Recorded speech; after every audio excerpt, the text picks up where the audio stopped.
Chapter 1. The Broken Window with No Glass. It began on a brittle afternoon in March, when the air outside carried that precise chill peculiar to early spring, the kind that pretends to have left winter behind, but still carries its breath on its tongue.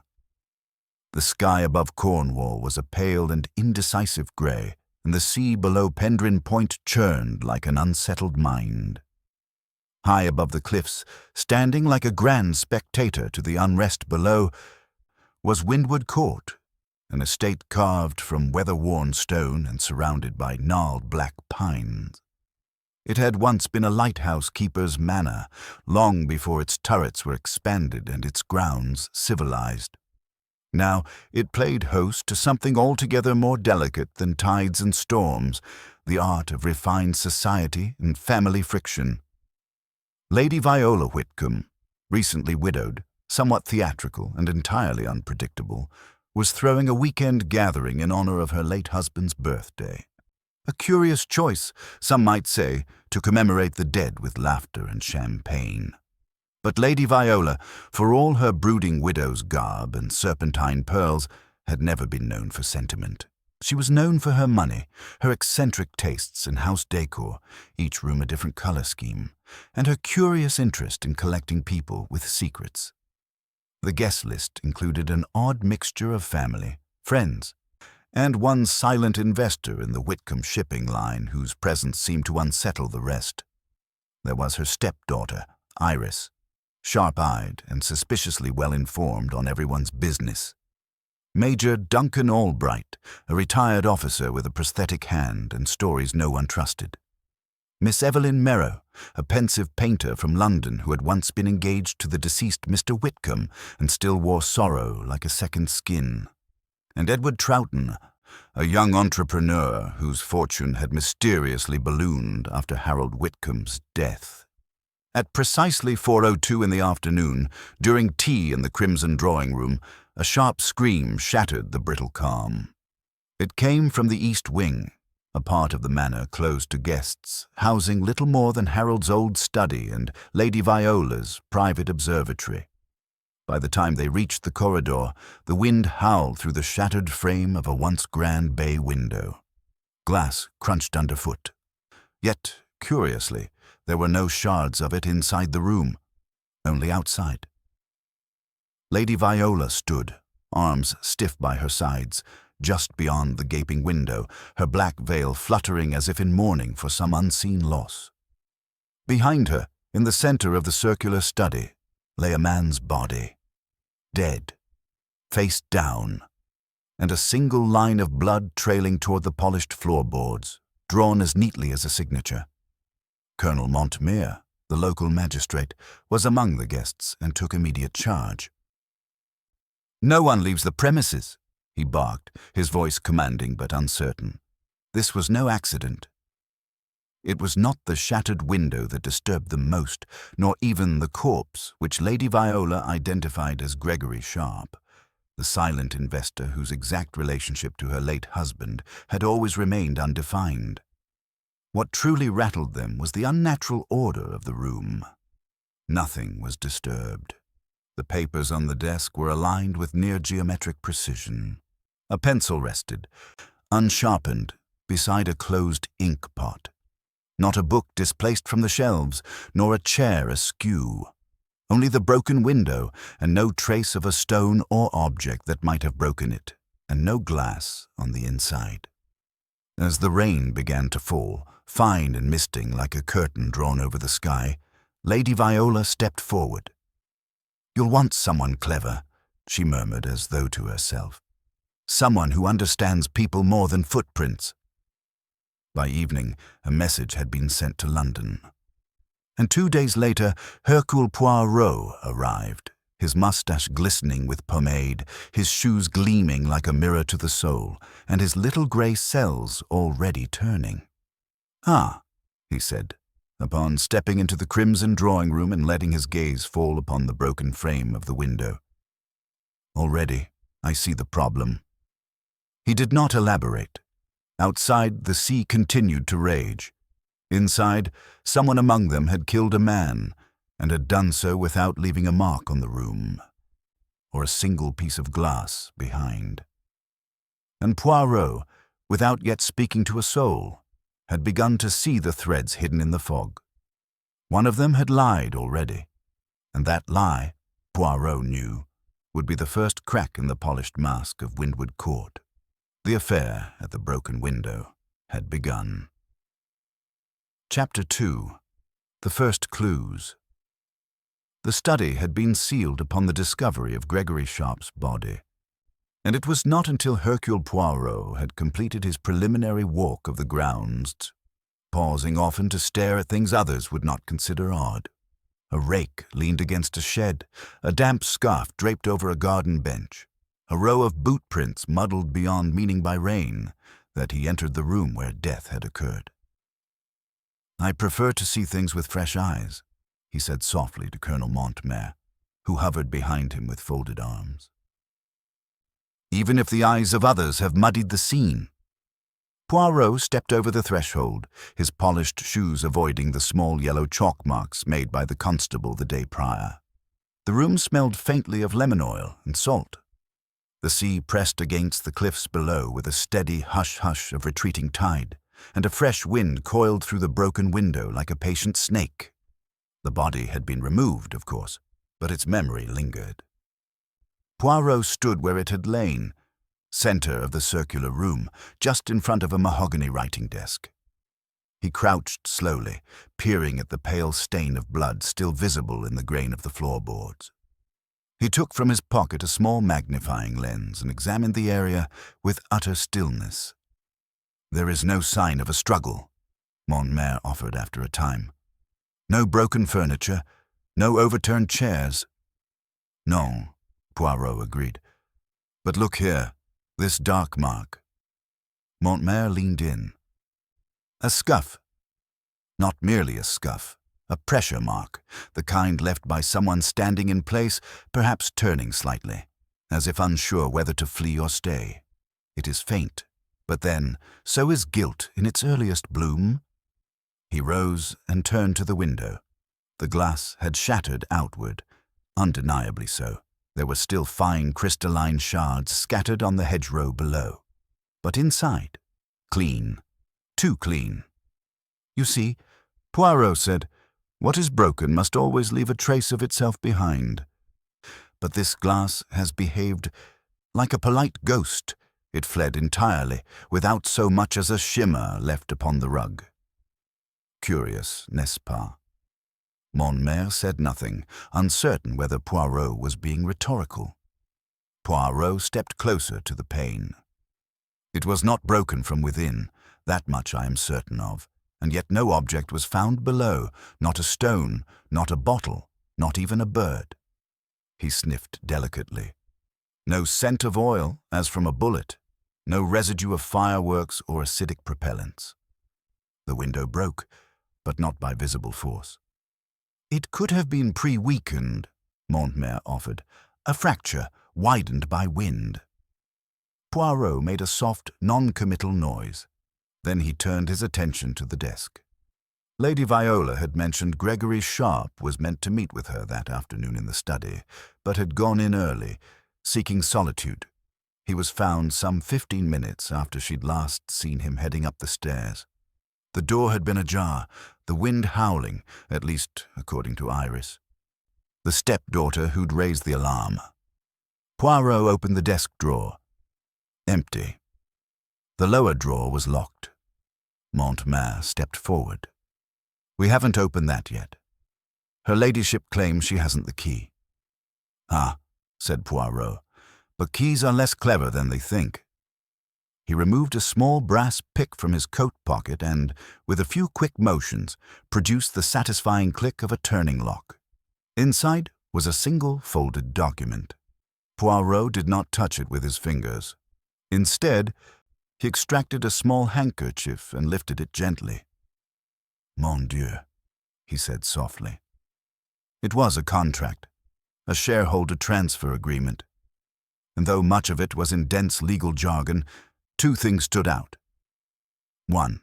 Gregory Sharp's name was scrawled in shaky ink across the bottom, signed and dated 3 days prior. 2. The space for the second signature was blank. It had been meant for Lady Viola. And yet she claimed she had no knowledge of this, Poirot murmured. Montmer frowned. She told me Sharp was merely here for social reasons, that his business role was a ghost of a past chapter. Her words. Poirot's eyes glittered. I do not like ghosts, Colonel, especially ones that try to buy silence with signatures. He replaced the contract carefully, relocked the drawer, and then paced a slow circle around the room. His eyes landed on a single painting, seemingly out of place amid the otherwise traditional decor. It was a modernist piece, all harsh slashes of red and black and a single grey triangle at its center. Tell me, Poirot said, gesturing to it, who chose this painting? Lady Viola hung it there just last month, claimed it kept her late husband from haunting the study. Curious, Poirot said again. She mourns him in black lace and pearl drops, yet fills the room with symbols of discord. He turned back to the desk. There is one chair too many. What? Poirot pointed. 3 chairs, one behind the desk, one across from it, and one by the window facing inward. Montmer frowned. I hadn't noticed. But noticing the unnoticed is what makes the detective valuable. Poirot examined the arm of the window-facing chair. A single fingerprint, smudged, but too high for a maid dusting. Montmer stepped forward, uneasy. You think the killer sat here? No, Poirot said simply. I think someone watched. Outside, the wind whispered again. Poirot folded his hands behind his back. There is something wrong here, Colonel. Something that is not about finance or even revenge. Something that hides in posture, in silence, in the roles we pretend to play for others. Someone in this house is not who they pretend to be. He turned toward the door. I would like to speak with each guest, alone, one by one, not in their rooms, no, here, in the study. Let them feel the presence of the crime. Let us see who avoids the bloodstain, who sits in which chair, and who mentions the glass. Very well, Montmer said. Poirot gave a small bow. It begins, mon ami, and already I sense, not the identity of the murderer, but the shape of their lie. He glanced one final time at the strange glassless window, now patched with a sheet. It is an affair most peculiar, he murmured. A man is dead, but the room refuses to say why. And with that, he summoned the first suspect. Chapter 3. The gathering of suspects, the drawing room, normally reserved for brandy and backgammon, had been stripped of its indulgences. The piano was closed, the fire unlit. Heavy velvet drapes hung half-drawn, allowing only a sliver of the grey morning light to bleed through. The scent of beeswax polish lingered, though it could not entirely mask the faint perfume of anxiety. Poirot stood at the hearth, hands clasped neatly before him, while Colonel Montmer and the housekeeper, Mrs. Redfern, finished arranging the chairs. There were 7 in total, one for each guest, set in a loose semicircle facing Poirot. No one would sit behind another. Everyone would be visible. That, Poirot insisted, was essential. They must see one another, he had said. See and be seen. It is in the small glances, the shared silences, where truth begins to shake loose. At 10:30, the suspects were summoned. Lady Viola Whitcomb entered first, tall and statuesque, in a navy silk blouse and high-collared jacket. Her veil was removed today, her face pale but composed. She took the center chair without hesitation, knees crossed, her fingers laced atop a black leather clutch. There was something regal about her presence, but too still, as though she'd rehearsed grief for an audience not yet present. Next came Iris Whitcomb, her stepdaughter. Iris was in her early 30s, narrow-shouldered, with watchful eyes the color of cold slate. She wore a simple grey dress and a thin brooch pinned like a badge of quiet defiance. She sat beside Lady Viola, but leaned slightly away, a subtle declaration of emotional distance. Major Duncan Albright followed, a stiff-legged man in a dark brown tweed coat, his prosthetic hand gloved in soft leather. He nodded curtly to the others and took the seat furthest from the window, removing a pipe he did not light and tapping it absently against his knee. Miss Evelyn Merrow arrived next, late by less than a minute, offering an apology whispered like a prayer. Her black curls were tied back in a silk scarf, and she carried a sketch pad tucked beneath her arm. She chose a chair without speaking, her eyes red-rimmed but dry. Edward Troughton came in whistling, stopped the moment he caught Poirot's gaze, and offered a sheepish smile. He wore a cravat too fashionable for the countryside and shoes that gleamed inappropriately for a man supposedly grieving. He greeted Lady Viola too warmly, Miss Merrow not at all, and took the chair nearest the hearth. Two others completed the circle, Dr. Felix Perenna, a distant cousin of Harold Whitcomb and a specialist in nervous disorders, and Miss Lennox, Lady Viola's longtime companion and estate secretary. Perenna was tall, stooped, and soft-spoken, with rimless spectacles that slid perpetually down his nose. Miss Lennox was a sharp, angular woman with clipped vowels and an efficient, unreadable face. She wore a blouse too plain for a woman of money, yet too fine for a servant. Poirot gave them a moment. He noted how Lady Viola's eyes flicked briefly to Miss Merrow's sketch pad, how Iris watched Edward with something deeper than disapproval, how Miss Lennox sat unnaturally still, as though carved from a stricter world. Then Poirot cleared his throat. It was a soft sound, but it gathered the room like the closing of a lid. "Mes amis," he said gently, "you are all here because a man has died under very strange circumstances. I do not believe it was by natural cause, nor by accident." No one spoke. He continued. "Mr. Gregory Sharp came to Windward Court with business, perhaps unfinished, perhaps unwelcome. Within an hour of entering the study, he was dead. The room was undisturbed. The glass from the shattered window had fled the scene like a thief ashamed of its task. And yet, there is no sign of forced entry, nor sign of anyone having left the premises." He paused, letting that statement settle in the air like dust. "The truth is here," Poirot said, "in this house, among us." Lady Viola shifted slightly. "Monsieur Poirot," she said, "forgive me, but are we to be treated as criminals?" Poirot smiled politely. "No, madam, but you are all, how shall we say, possible witnesses to one another's silences." Major Albright let out a grunt.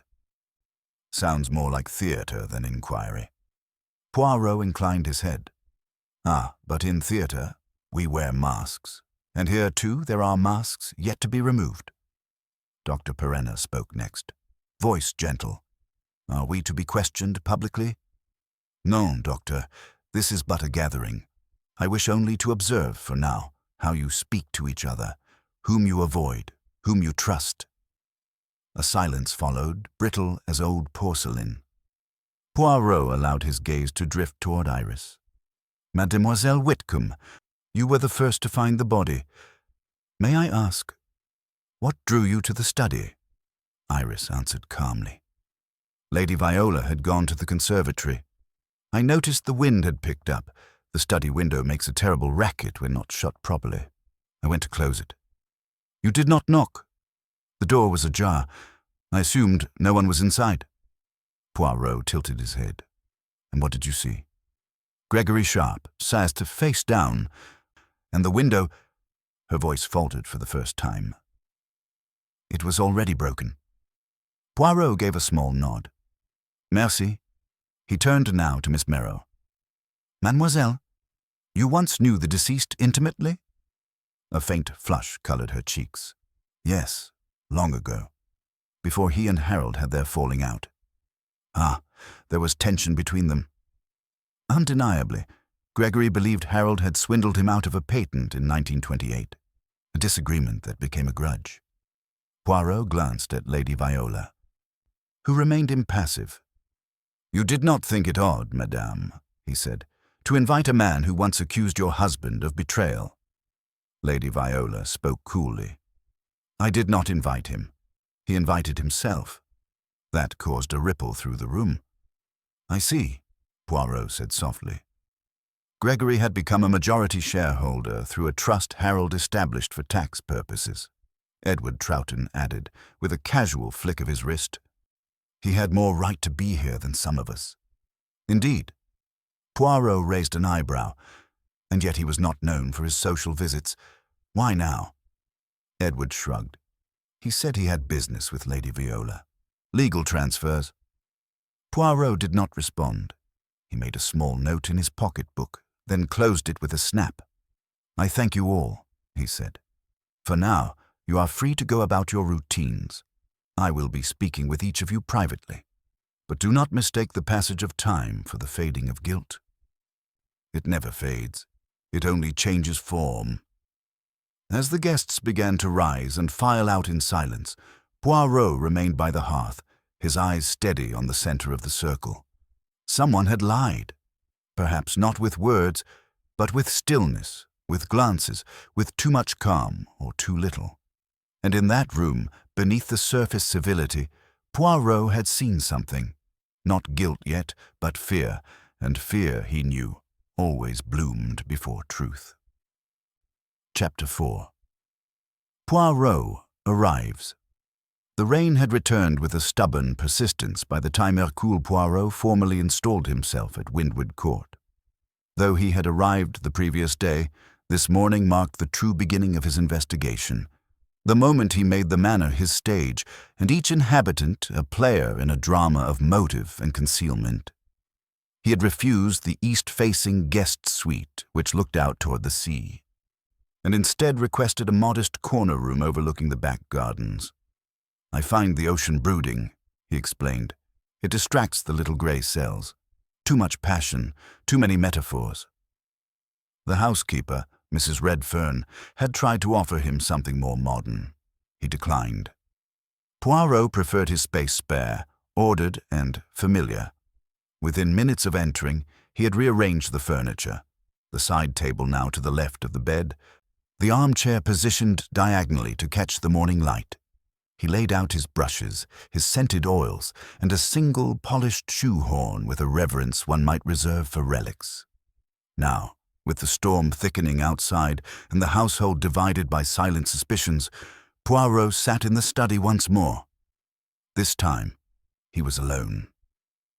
He studied the framed photograph of Harold Whitcomb on the mantel, silver-haired, broad-shouldered, with the thin smile of a man who'd built ships and secrets in equal measure. On the desk, Poirot had arranged copies of the shipping company's most recent shareholder reports.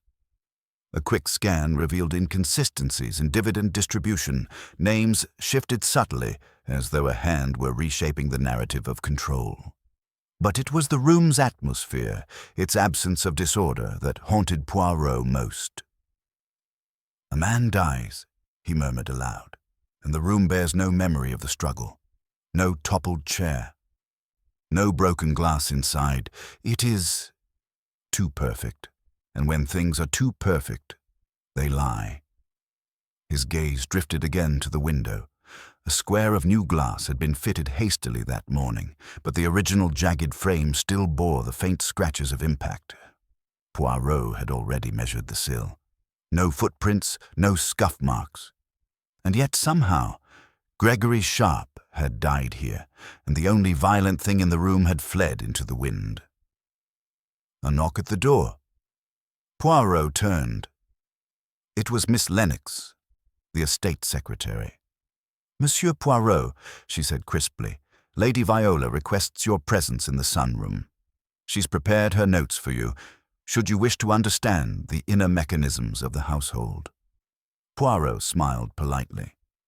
"Ah, Miss Lennox, so efficient. Please, come in for a moment." She hesitated, then stepped into the study, her shoes clicking once against the wood. Poirot motioned toward the newly replaced window. You were in the house when the incident occurred? Yes.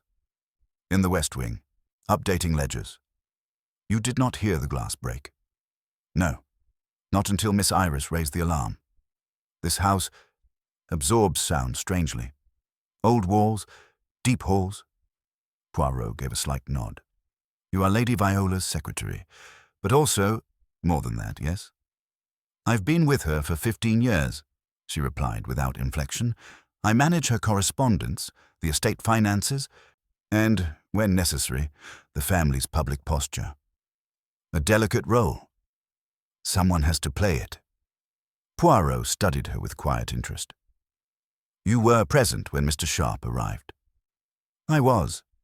He brought documents, legal in nature, but would not say more. Did Lady Viola seem surprised? Miss Lennox hesitated. Just briefly. No, but nor was she pleased. Poirot made a soft sound, half exhalation, half thought. Merci, Mademoiselle Lennox. That will be all for now. Tell Lady Viola I shall be with her shortly. After she left, Poirot resumed his seat and turned his attention to a handwritten note tucked among the financial papers. It had been unsigned, its contents cryptic. We cannot undo what was done in 1928, but we can prevent it from destroying us now. Say nothing until I return. He tapped the note once. 1928 again. Poirot recalled Evelyn Merrow's mention of that year, something about a patent, a dispute. It was beginning to recur, like a low drumbeat under the surface of every conversation. Shortly thereafter, Poirot made his way to the sunroom. Lady Viola awaited him with a neat folder in her lap and a cup of tea steaming gently on the table beside her. The sunroom, with its mosaic tile floor and walls of glass, was the warmest place in the house, even in the rain. Ferns and ivy crept toward the light, their green defiance a strange contrast to the somber mood settling over the estate. Monsieur Poirot, she said smoothly, you've come to peel back the wallpaper, I imagine. I come only to ask questions, madame. Wallpaper peels itself when the moisture beneath becomes unbearable. She chuckled once. How poetic. Poirot took a seat. Tell me, Lady Viola, what precisely did Gregory Sharp want from you? She opened the folder with delicate fingers and drew out a single page. He wished for me to cede my shares in the Whitcomb Company. The contract is unsigned. I told him I needed time. That was 3 days ago. Soon, and yet he remained. Yes, said he enjoyed the sea air. Poirot gave her a long look. And you believed that? She sipped her tea. I stopped believing in innocent motives years ago, but it's not illegal to be persistent. No, Poirot agreed. But persistence, when mixed with desperation, often turns dangerous. Lady Viola's lips tightened. He had leverage. I don't know what, but he hinted at something. Papers Harold had hidden. Records of a transaction that might be seen as irregular. A blackmail. Not overtly, but the implication was there. Poirot nodded slowly, and the others in the house. Did any of them know of this conversation? No, I kept it to myself. Iris would only lecture me. Evelyn would dissolve. Edward would see an opportunity. Poirot smiled faintly. And yet, madame, your silence did not keep you safe. For the first time, Lady Viola's composure faltered. You think it was meant for me? Poirot did not answer directly. Instead, he said, when the glass breaks in a room and does not remain, it is not merely destruction, it is a message. Something was meant to vanish. He rose, bowing gently. I thank you, madame. I believe our next conversation shall be even more revealing. As he left, he caught a glimpse of Iris standing at the end of the corridor, half-shadowed, half-still, watching. Poirot adjusted his cuffs. The house was beginning to hum with unspoken tensions. The secrets were no longer content to stay buried. Something had stirred them loose. And in the storm light of Windward Court, the truth, like the sea, was rising.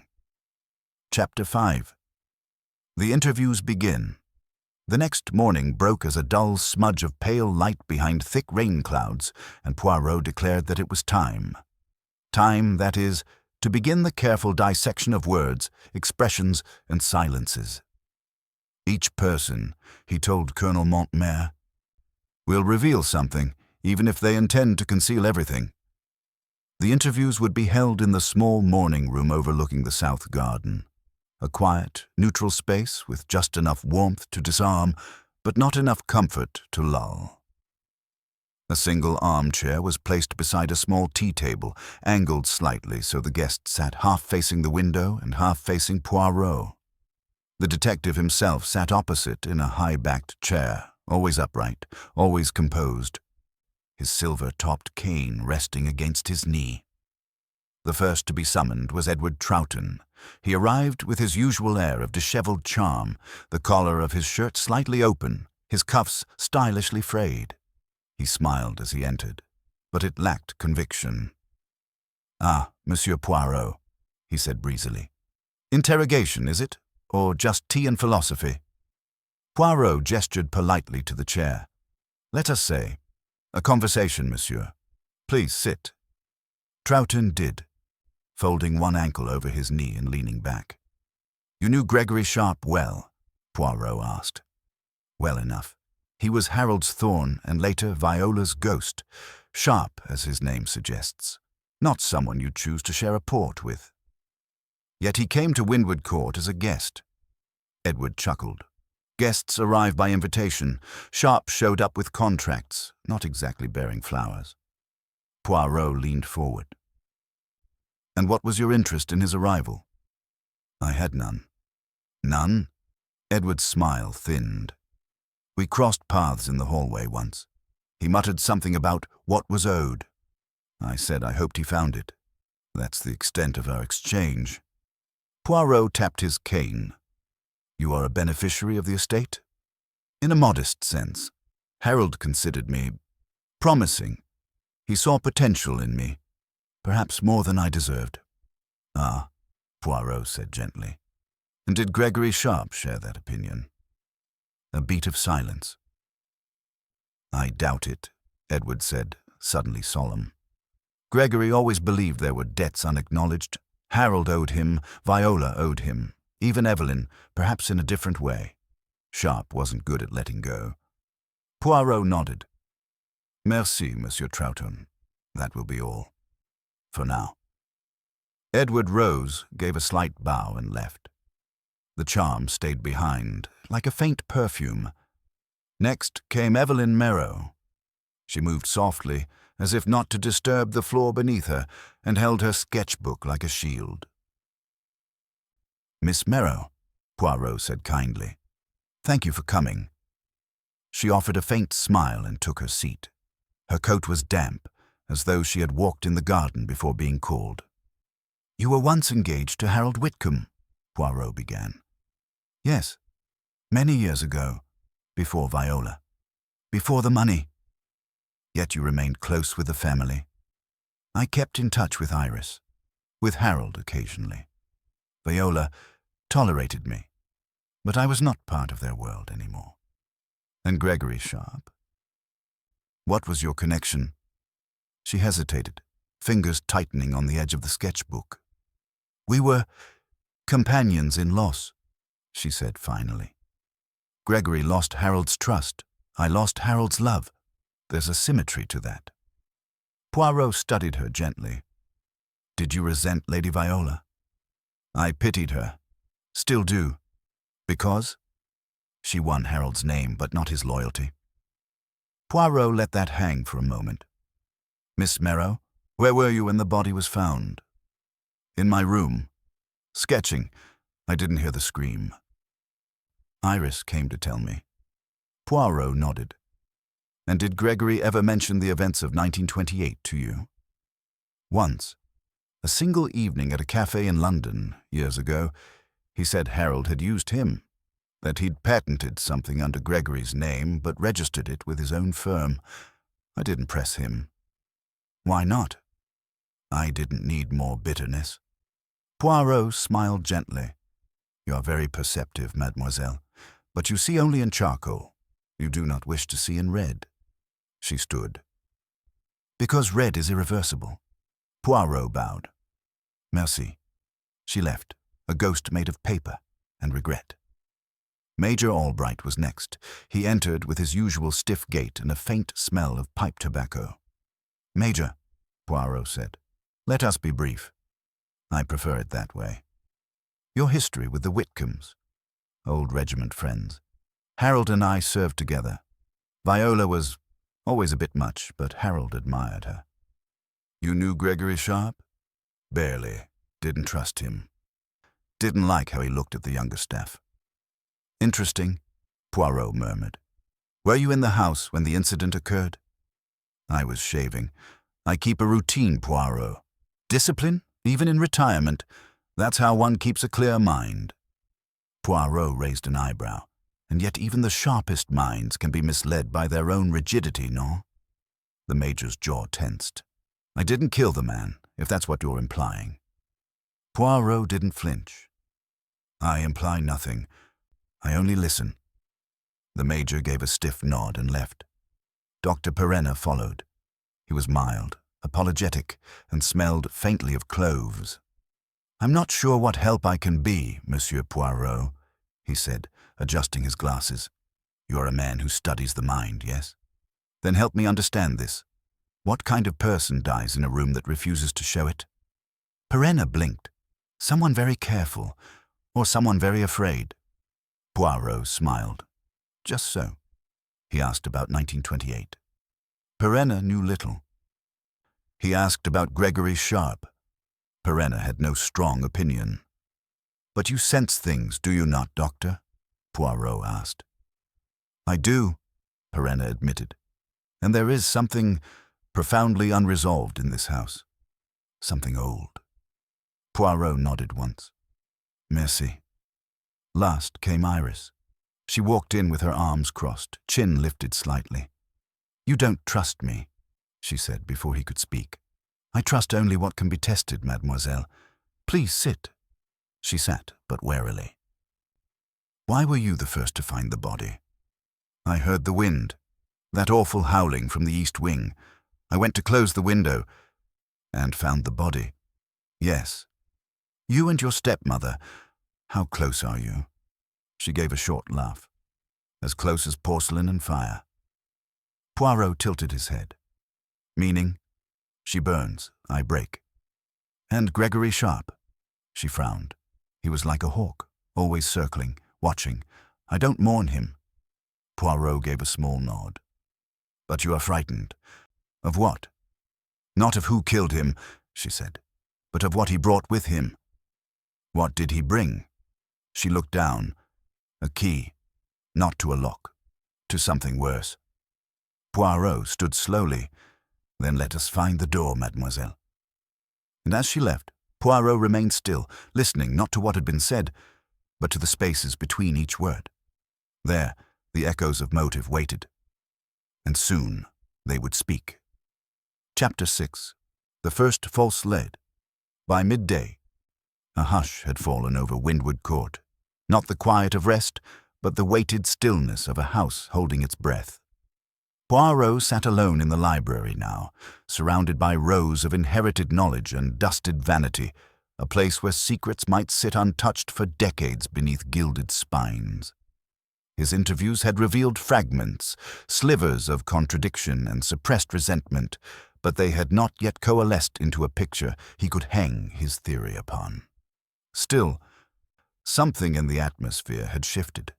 A tension, once elusive, had begun to draw tighter. Colonel Montmer entered, his expression more animated than usual. We may have something, he announced, handing Poirot a sealed envelope. The constable discovered this behind the shrubbery just below the broken study window, hidden beneath a layer of dead leaves. It's a handkerchief, silk, monogrammed, initials, E.T.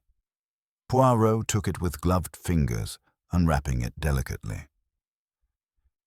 The cloth was expensive, slightly torn at the edge, with a faint smudge of something dark near the center. Ink, perhaps, or blood. He held it to his nose. Neither. The scent was floral, artificial. A cologne. Monsieur Troughton, he murmured. The man of fashionable charm and mismatched sincerity. Montmer nodded. We showed it to him. He claimed it had gone missing 2 days ago, says it must have fallen from his coat pocket during a walk.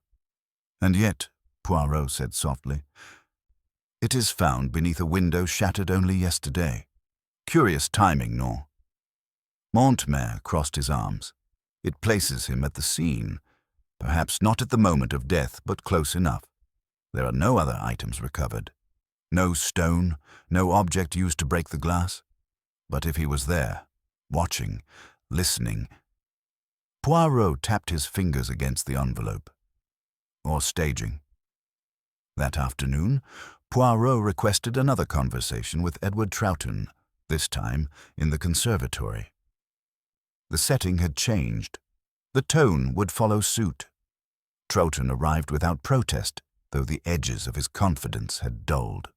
He sat across from Poirot, his smile a little tighter, his fingers drumming a faint, irregular rhythm on the arm of the chair. Monsieur Troughton, Poirot began gently, I would ask that you speak plainly now. The time for flourishes has passed. A handkerchief bearing your initials was found beneath the broken window.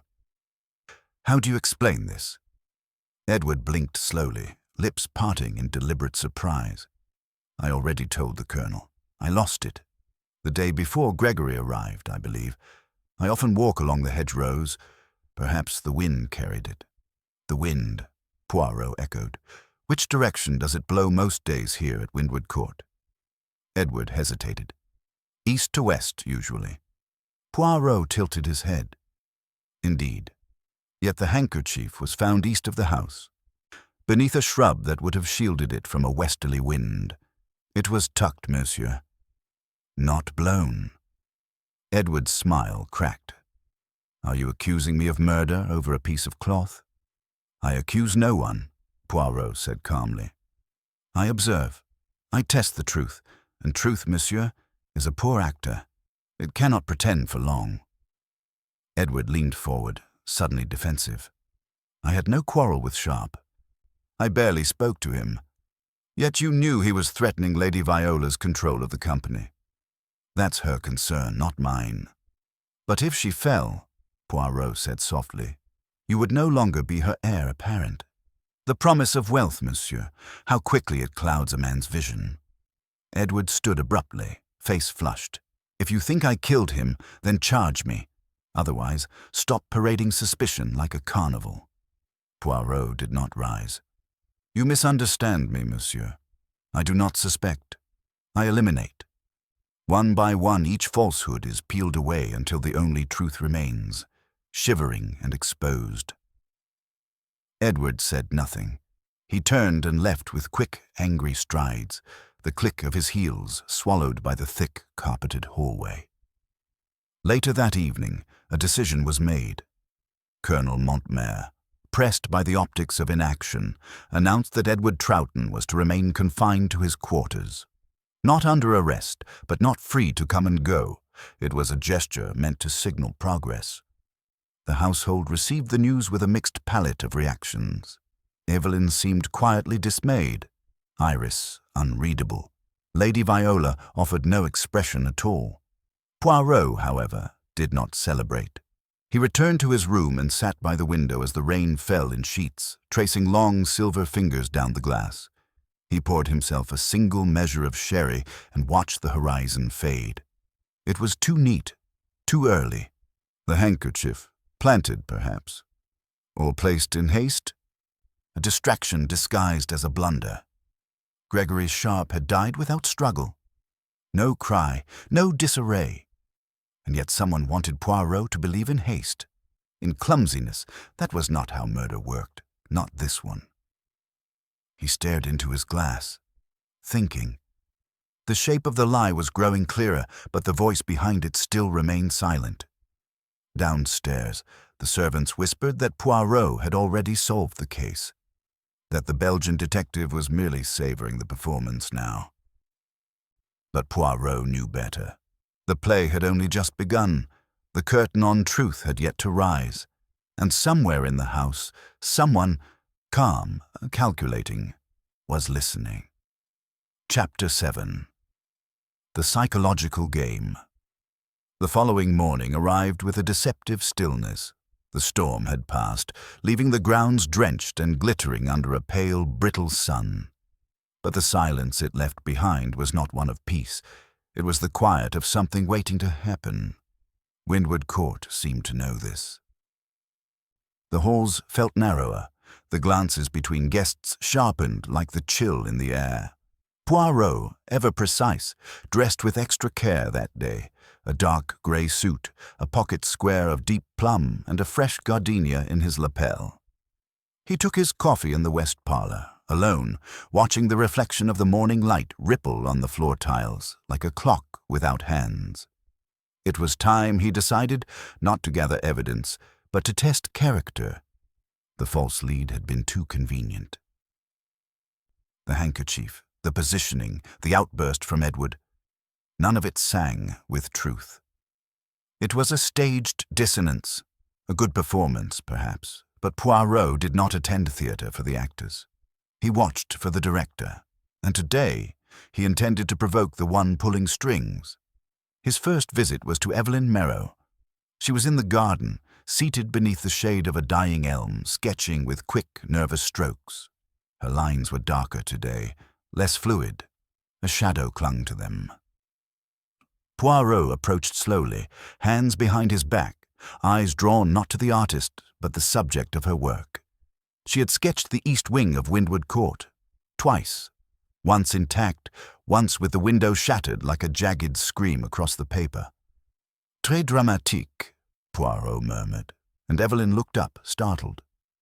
"It's the only thing I can draw lately," she said quietly. "I've tried flowers, faces. They all turn into that window." He sat beside her without invitation.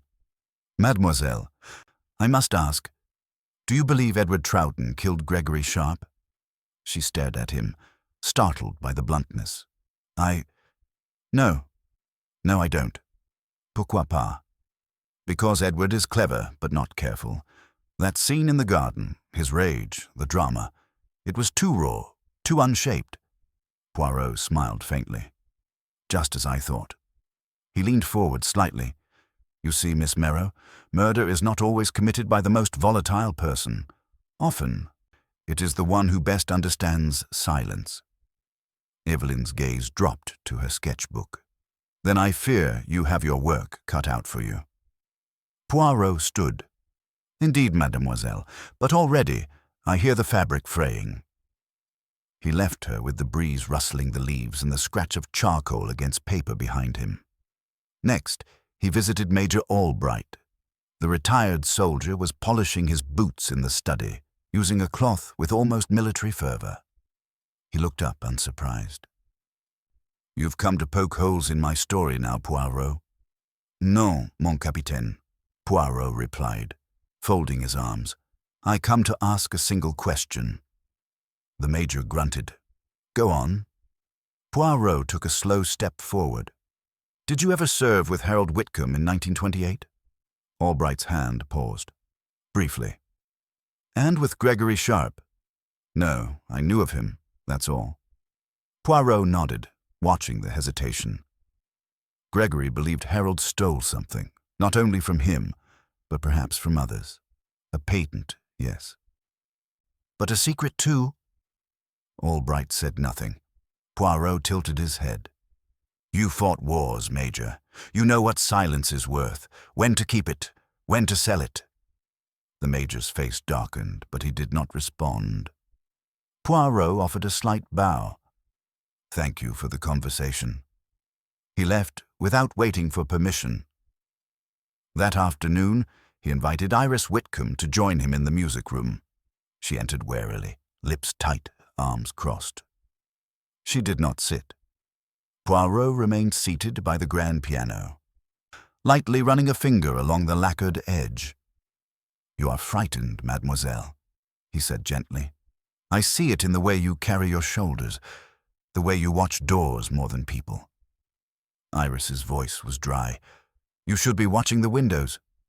Poirot smiled faintly. "Oh, but I am. Especially the ones that break without letting glass fall inward, especially the ones that were already cracked, long before they shattered." Her expression faltered. Poirot leaned forward. "What did you see that day?" "I told you nothing." "No, mademoiselle. You told me what you thought I should believe. But your silence speaks. It says, 'I know something, but it is not mine to tell.'" Iris's jaw clenched. "You wouldn't understand. Try me." She looked down. "Gregory came here with something. A letter. He showed it to Viola.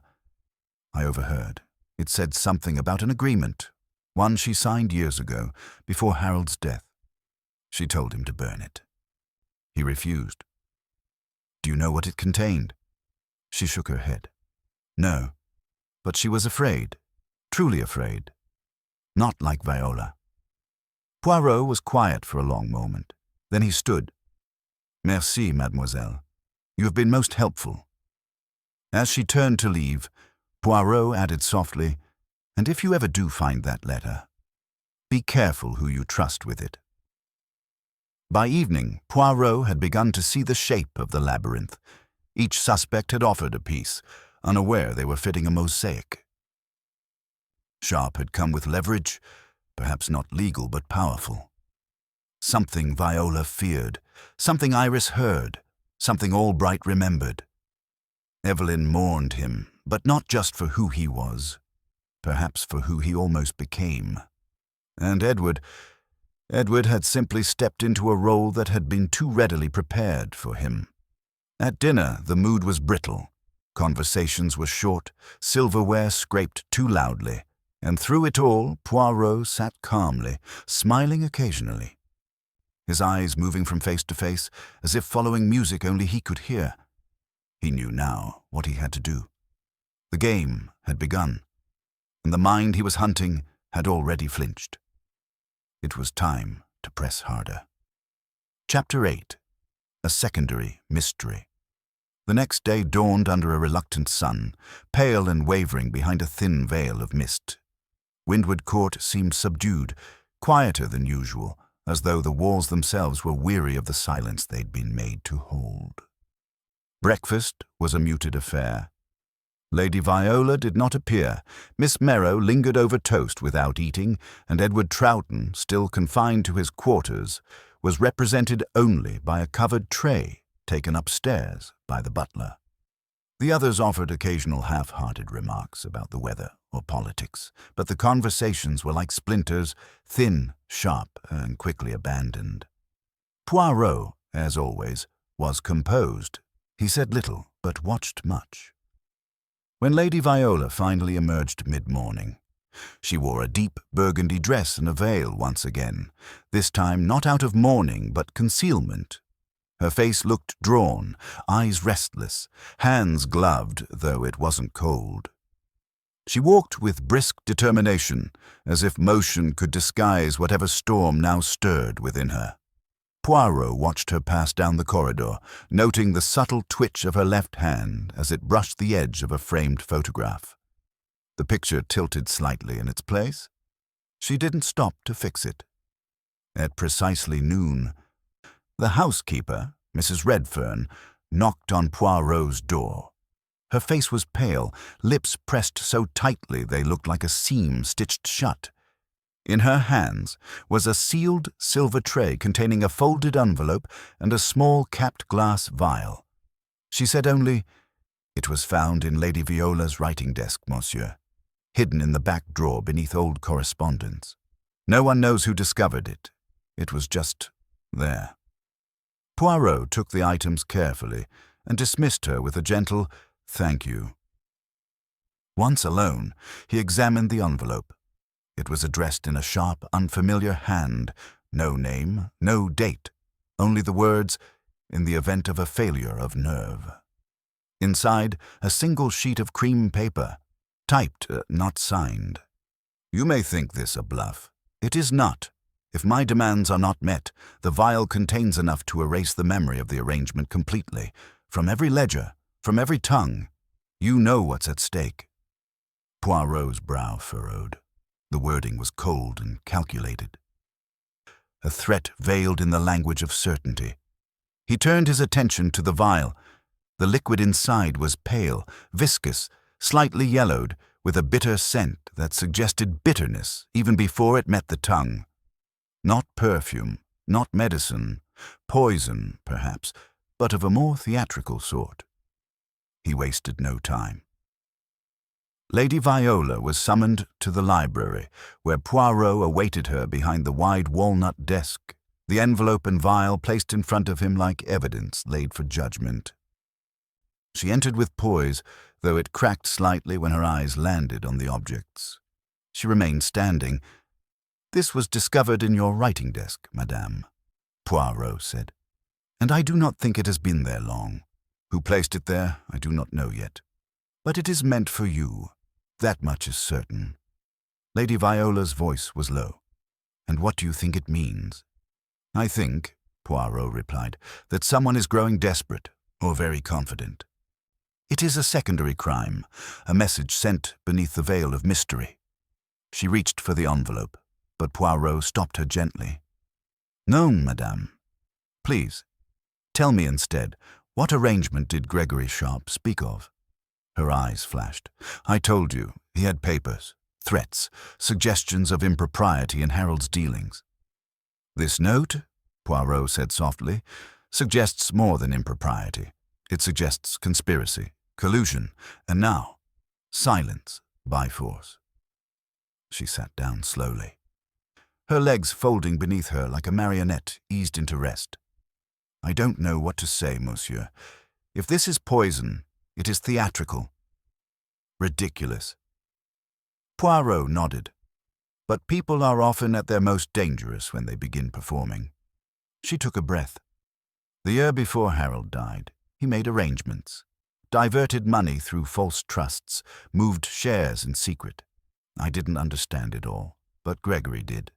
He wanted me to validate a transfer that would have secured him a controlling share. I refused. I still refuse." Poirot raised an eyebrow. "But did you sign anything?" "No, not knowingly." "And yet Gregory claimed you had." She nodded. "He said I'd initialed a letter at a party, thinking it was a guest list. I laughed it off. But now I wonder." Poirot tapped a finger against the envelope. "This was not meant to kill. It was meant to threaten. Someone fears exposure, and they know you are the axis around which the past spins." He stood. "We must locate the original document, the supposed letter of agreement. If it exists, it holds the key to Sharp's leverage, and perhaps to his death." That evening, Poirot summoned Miss Lennox to the library. The secretary entered with her usual crisp grace, but her eyes today flickered with something Poirot had not seen in her before. Apprehension. "I trust you keep copies of all legal correspondence, mademoiselle?" he asked. "Of course. Everything from the estate is documented." "Even drafts?" "Yes. I keep them in the cabinet upstairs." Poirot nodded. "Then you will forgive me if I ask to see every letter, memorandum, or agreement bearing Lady Viola's initials, especially from the year 1928 to the present." Miss Lennox hesitated. "Just a second." Then she said, "Of course," and turned sharply to go. Poirot watched her leave, thoughtful. There was something else hiding here, something layered beneath the murder. The note and the vial had opened a second door. Someone had wanted the past buried, but it refused to stay in its grave. Gregory Sharp had not only been killed, he had been silenced, not because of who he was, but what he remembered, or worse, what he could prove. Later that night, Poirot sat at his window once more, the moon casting long fingers over the drenched garden. He could hear the faint creak of footsteps in the hallway, soft and slow, as though someone moved with deliberate stealth. He did not rise. Not yet. Soon, the ghosts of Windward Court would speak. But first, they would tremble. Chapter 9. Hidden Connections.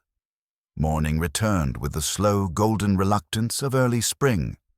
Fog clung to the hedgerows like secret thoughts unspoken, and Windward Court seemed more brittle with each passing hour, as though the very bones of the house had begun to shift under the weight of too many lies.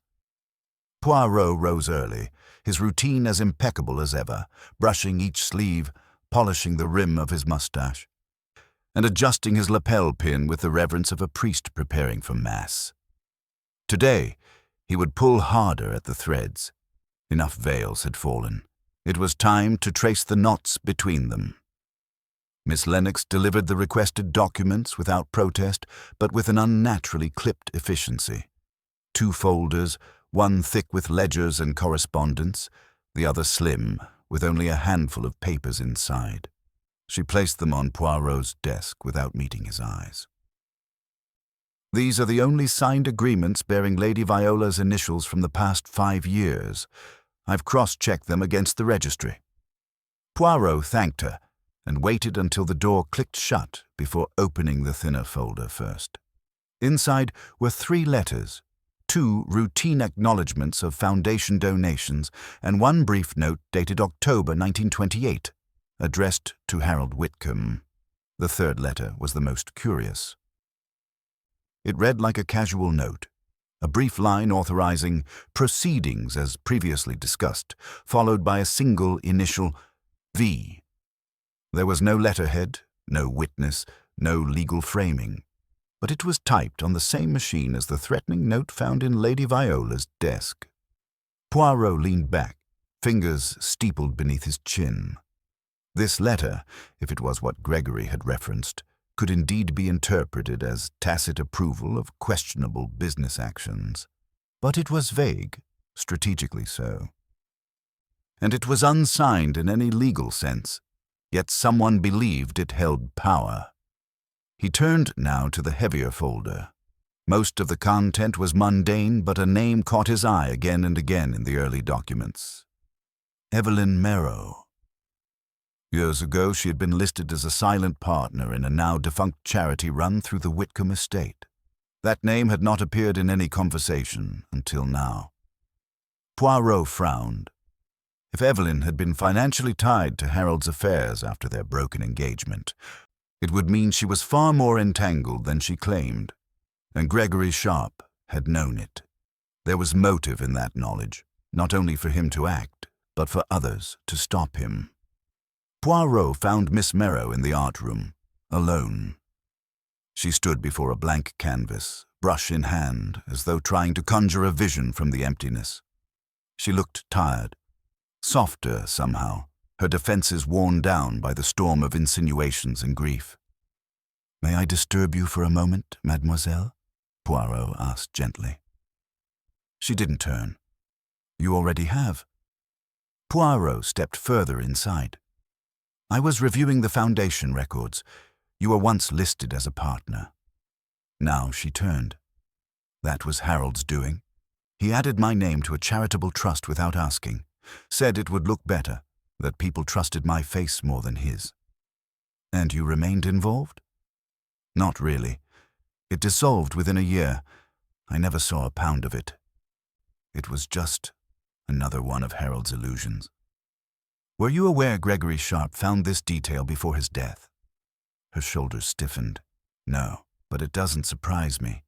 He always had a talent for digging up bones." "Do you think he intended to use it against you?" She shook her head. "Not directly. I think he used everything, all at once. To see who flinched first." Poirot studied her. "You were more than a ghost from Harold's past, mademoiselle. You were a mirror. Perhaps someone feared what you might reflect."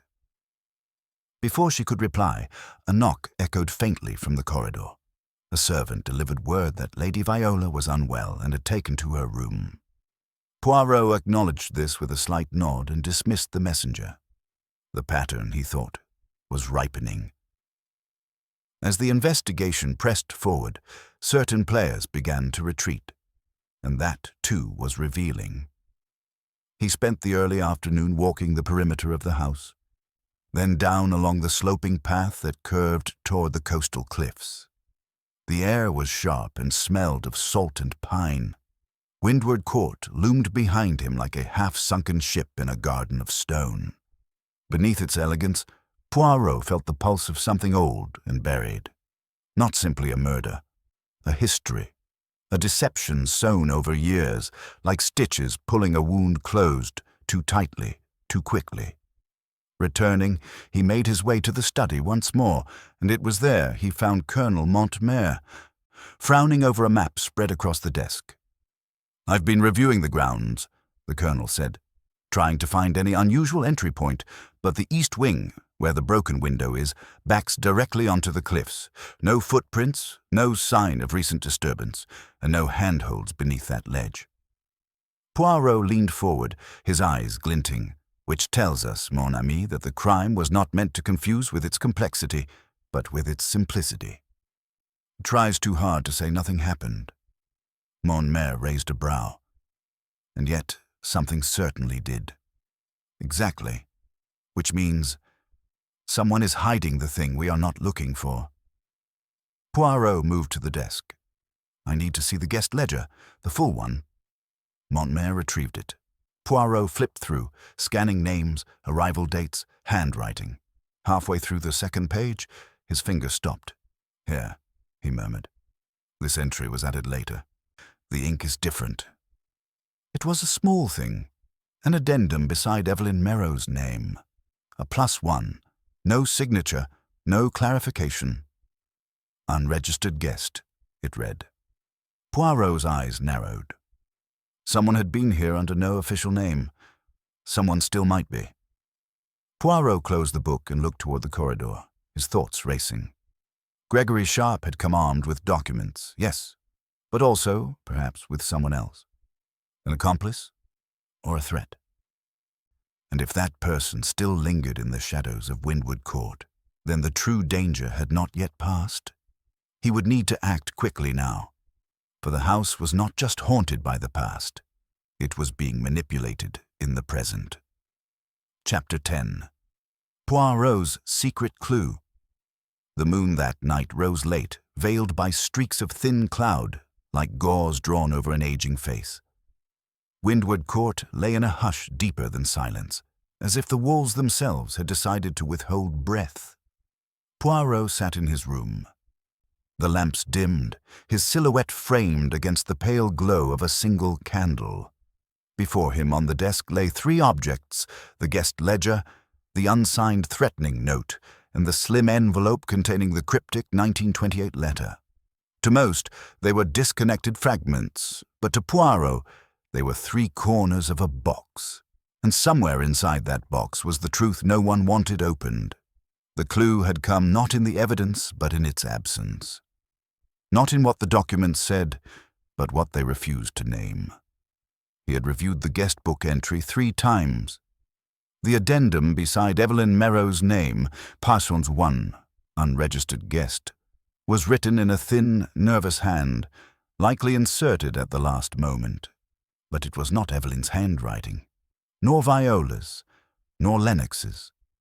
Poirot had seen their letters, their loops and strokes.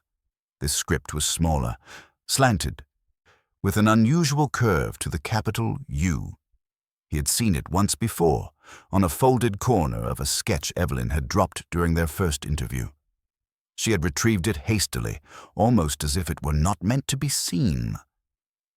That night, long after the house had gone still, Poirot left his room and moved quietly down the gallery corridor, his steps light as breath on marble. He had no lantern. The moonlight was enough. At Evelyn Merrow's door, he paused, not to listen, but to remember. The timing of her arrival, the first scream, her precise calm. She had said she was alone. She had said many things. He did not knock. He did not enter.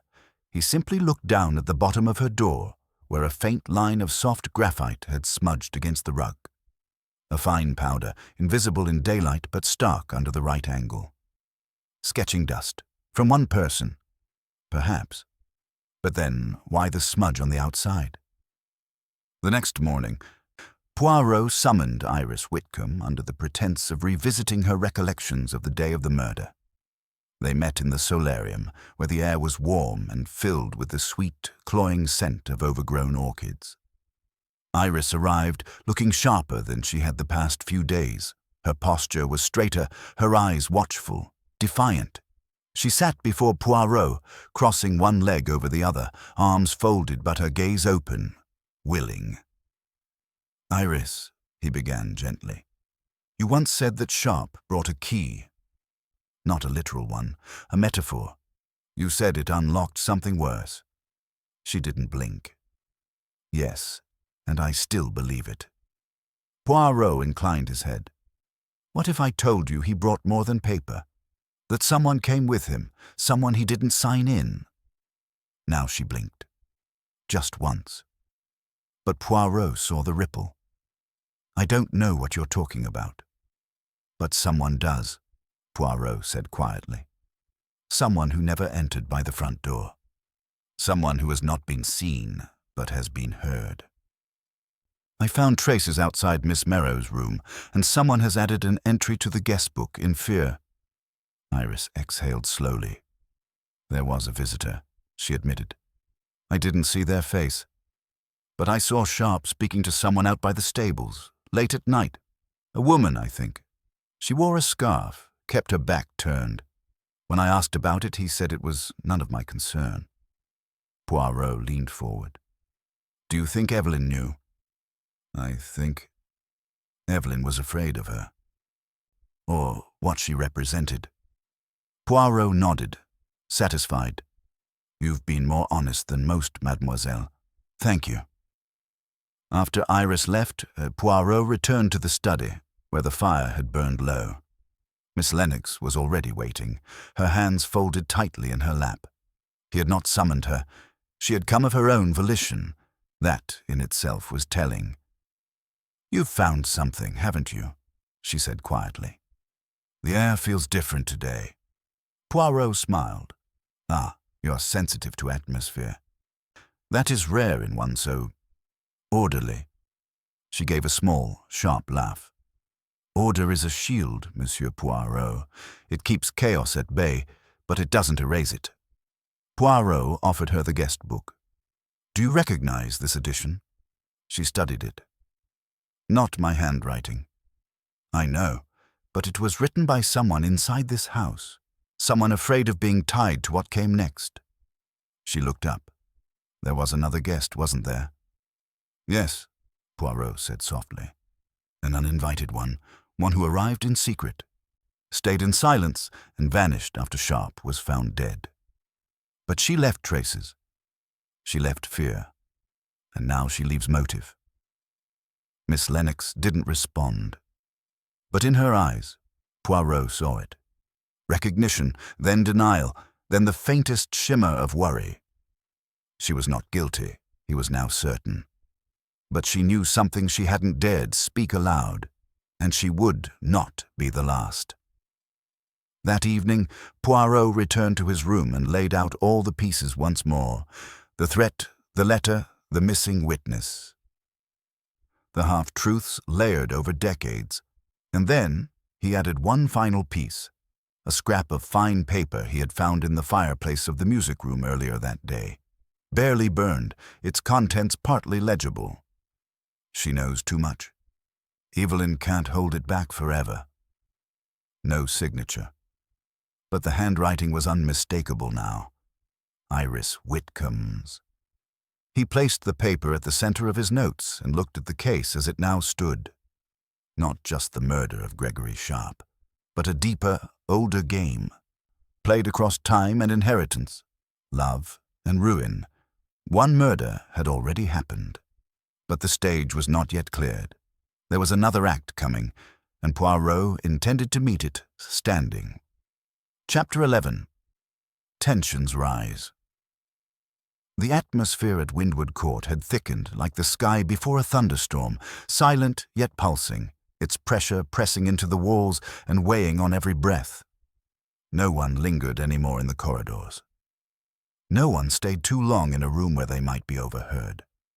Meals became mechanical, Bites taken without appetite, glances exchanged like threats.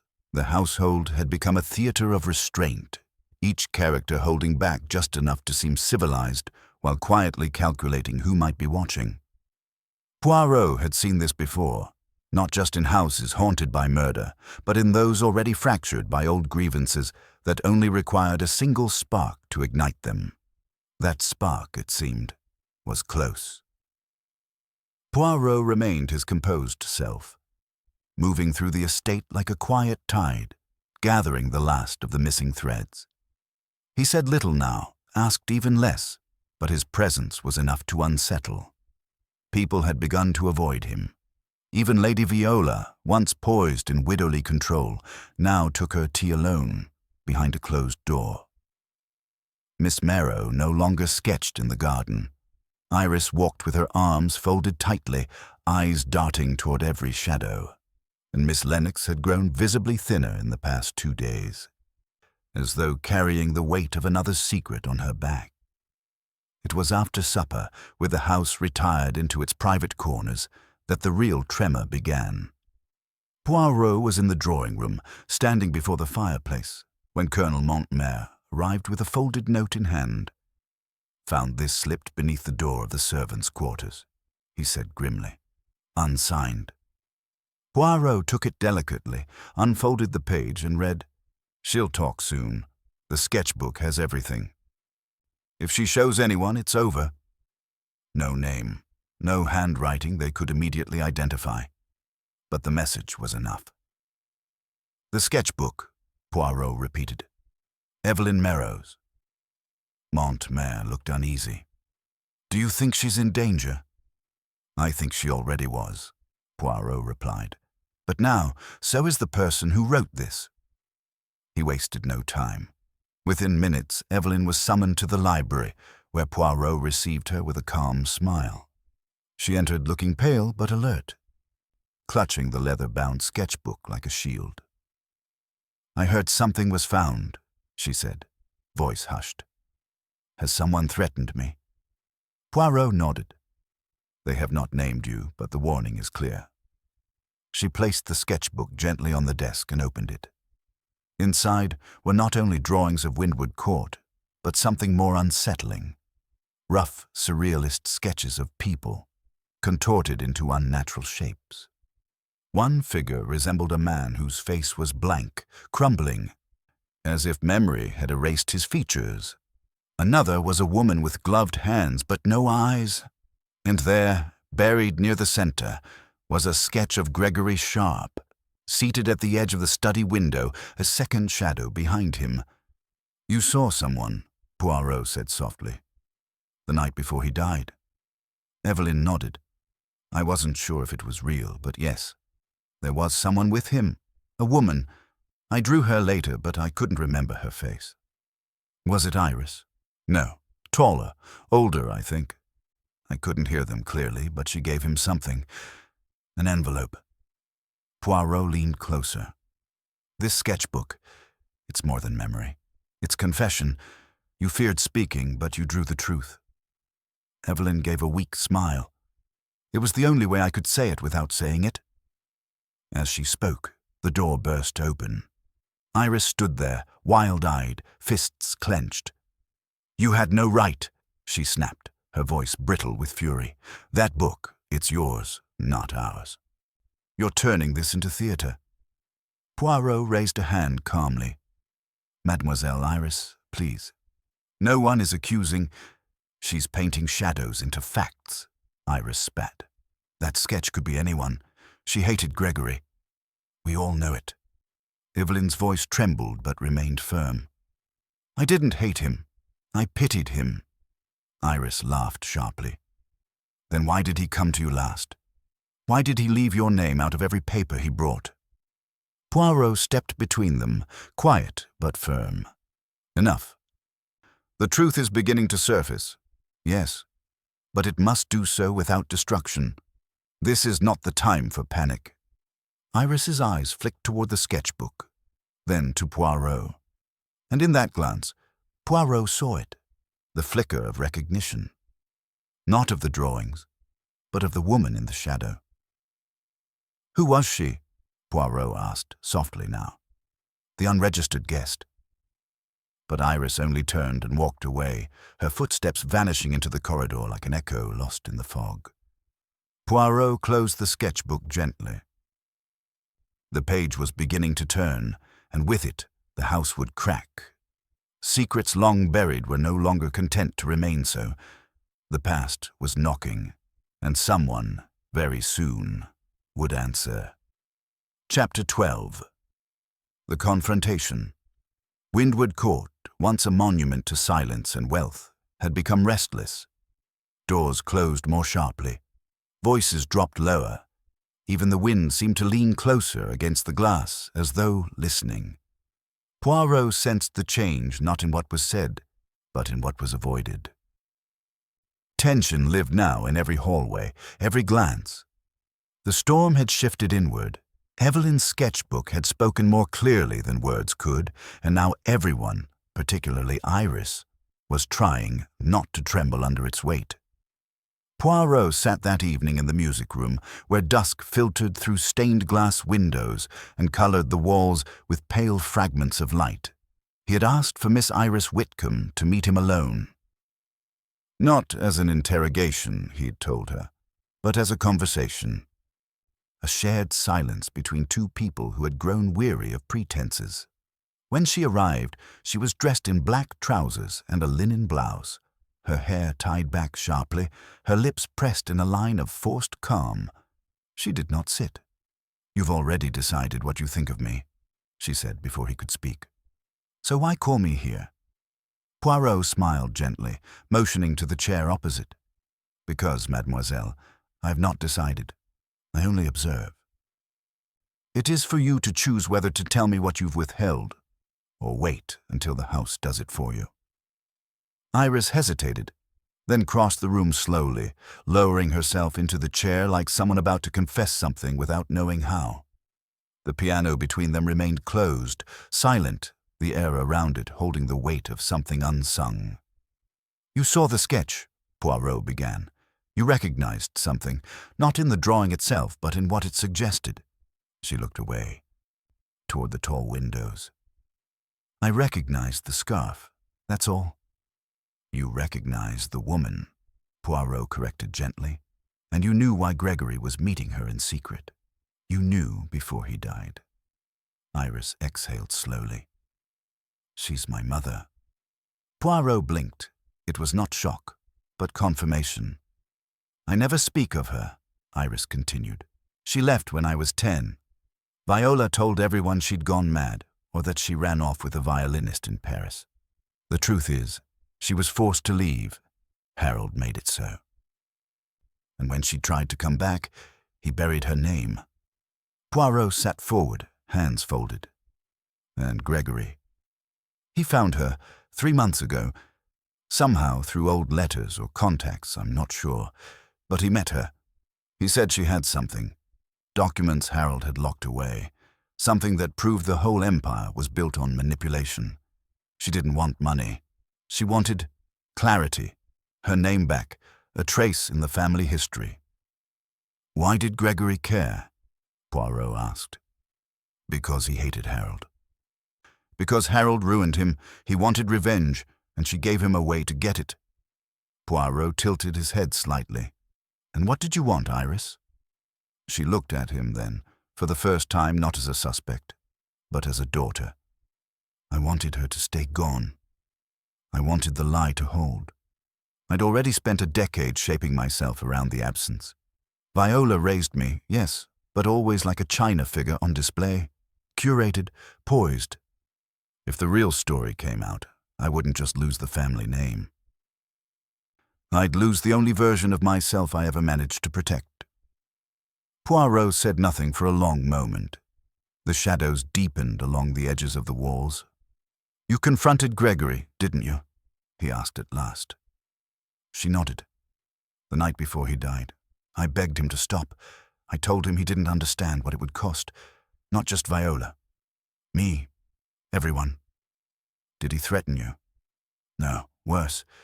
He pitied me. Said I'd inherited my father's cowardice." Poirot rose quietly and walked toward the window. The moon had begun its slow rise, carving a silver line across the glass. Behind him, Iris remained still. "You didn't kill him," Poirot said softly. "But someone did. And you know who." She didn't answer, but her silence was heavy. Her hands, folded in her lap, trembled faintly. "You saw the woman after the murder, didn't you?" "I saw her leaving the east wing, scarf pulled low just before the scream. I knew, but I couldn't speak. Not then. Not with everything collapsing." Poirot returned to his seat, voice calm. "She is still here. Somewhere. Yes. She never left the property. She said she would wait for the right moment. I think she thought she'd take the fall for it. She said it would be fitting, one lie buried by another." Poirot's eyes closed briefly.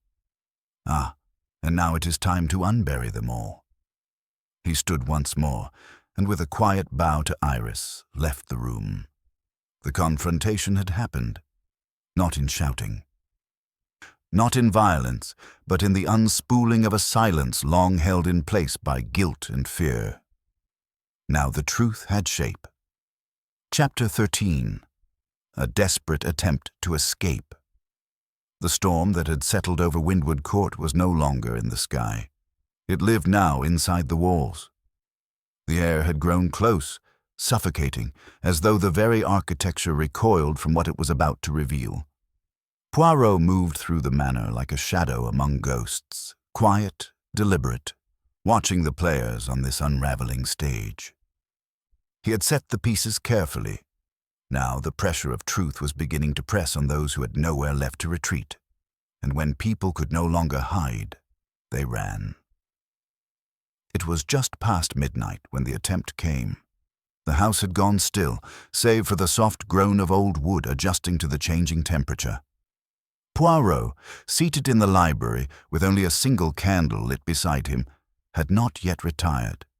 He sat as though waiting, not just for sleep, but for inevitability. And then came the sound.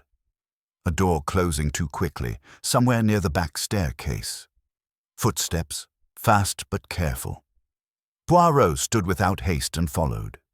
He moved like water down the corridor, every step silent. As he turned the corner near the east wing, he saw it. Miss Lennox, dressed in a plain travelling coat, clutching a thin parcel wrapped in brown paper and bound with string. She didn't see him.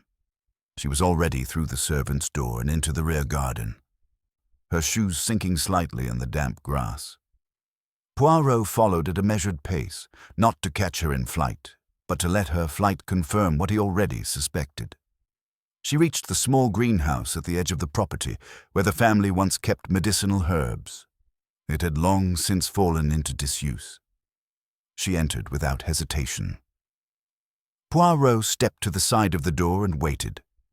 There was a metallic sound from inside, a scraping followed by the soft clink of glass. Then silence. He knocked once, softly. "Mademoiselle Lennox," he said, "you will not find freedom in a bottle, or in fire, or in running." Inside there was a pause. Then the door opened. She stood there, pale, breathing hard, her eyes rimmed with tears that had not yet fallen. "I wasn't going to hurt myself," she said quietly. "I was going to destroy it." Poirot looked past her into the dim interior.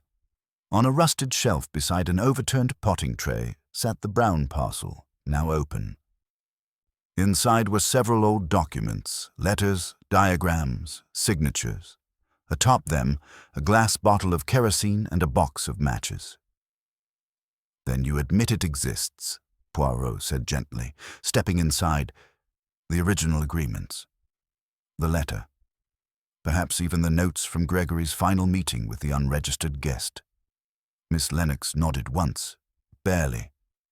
"I kept them for her. For Iris's mother.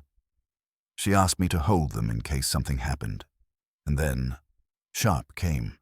He wanted to use them. Threaten Lady Viola. Bring everything to light." Poirot folded his hands. "But you didn't tell anyone." I was afraid.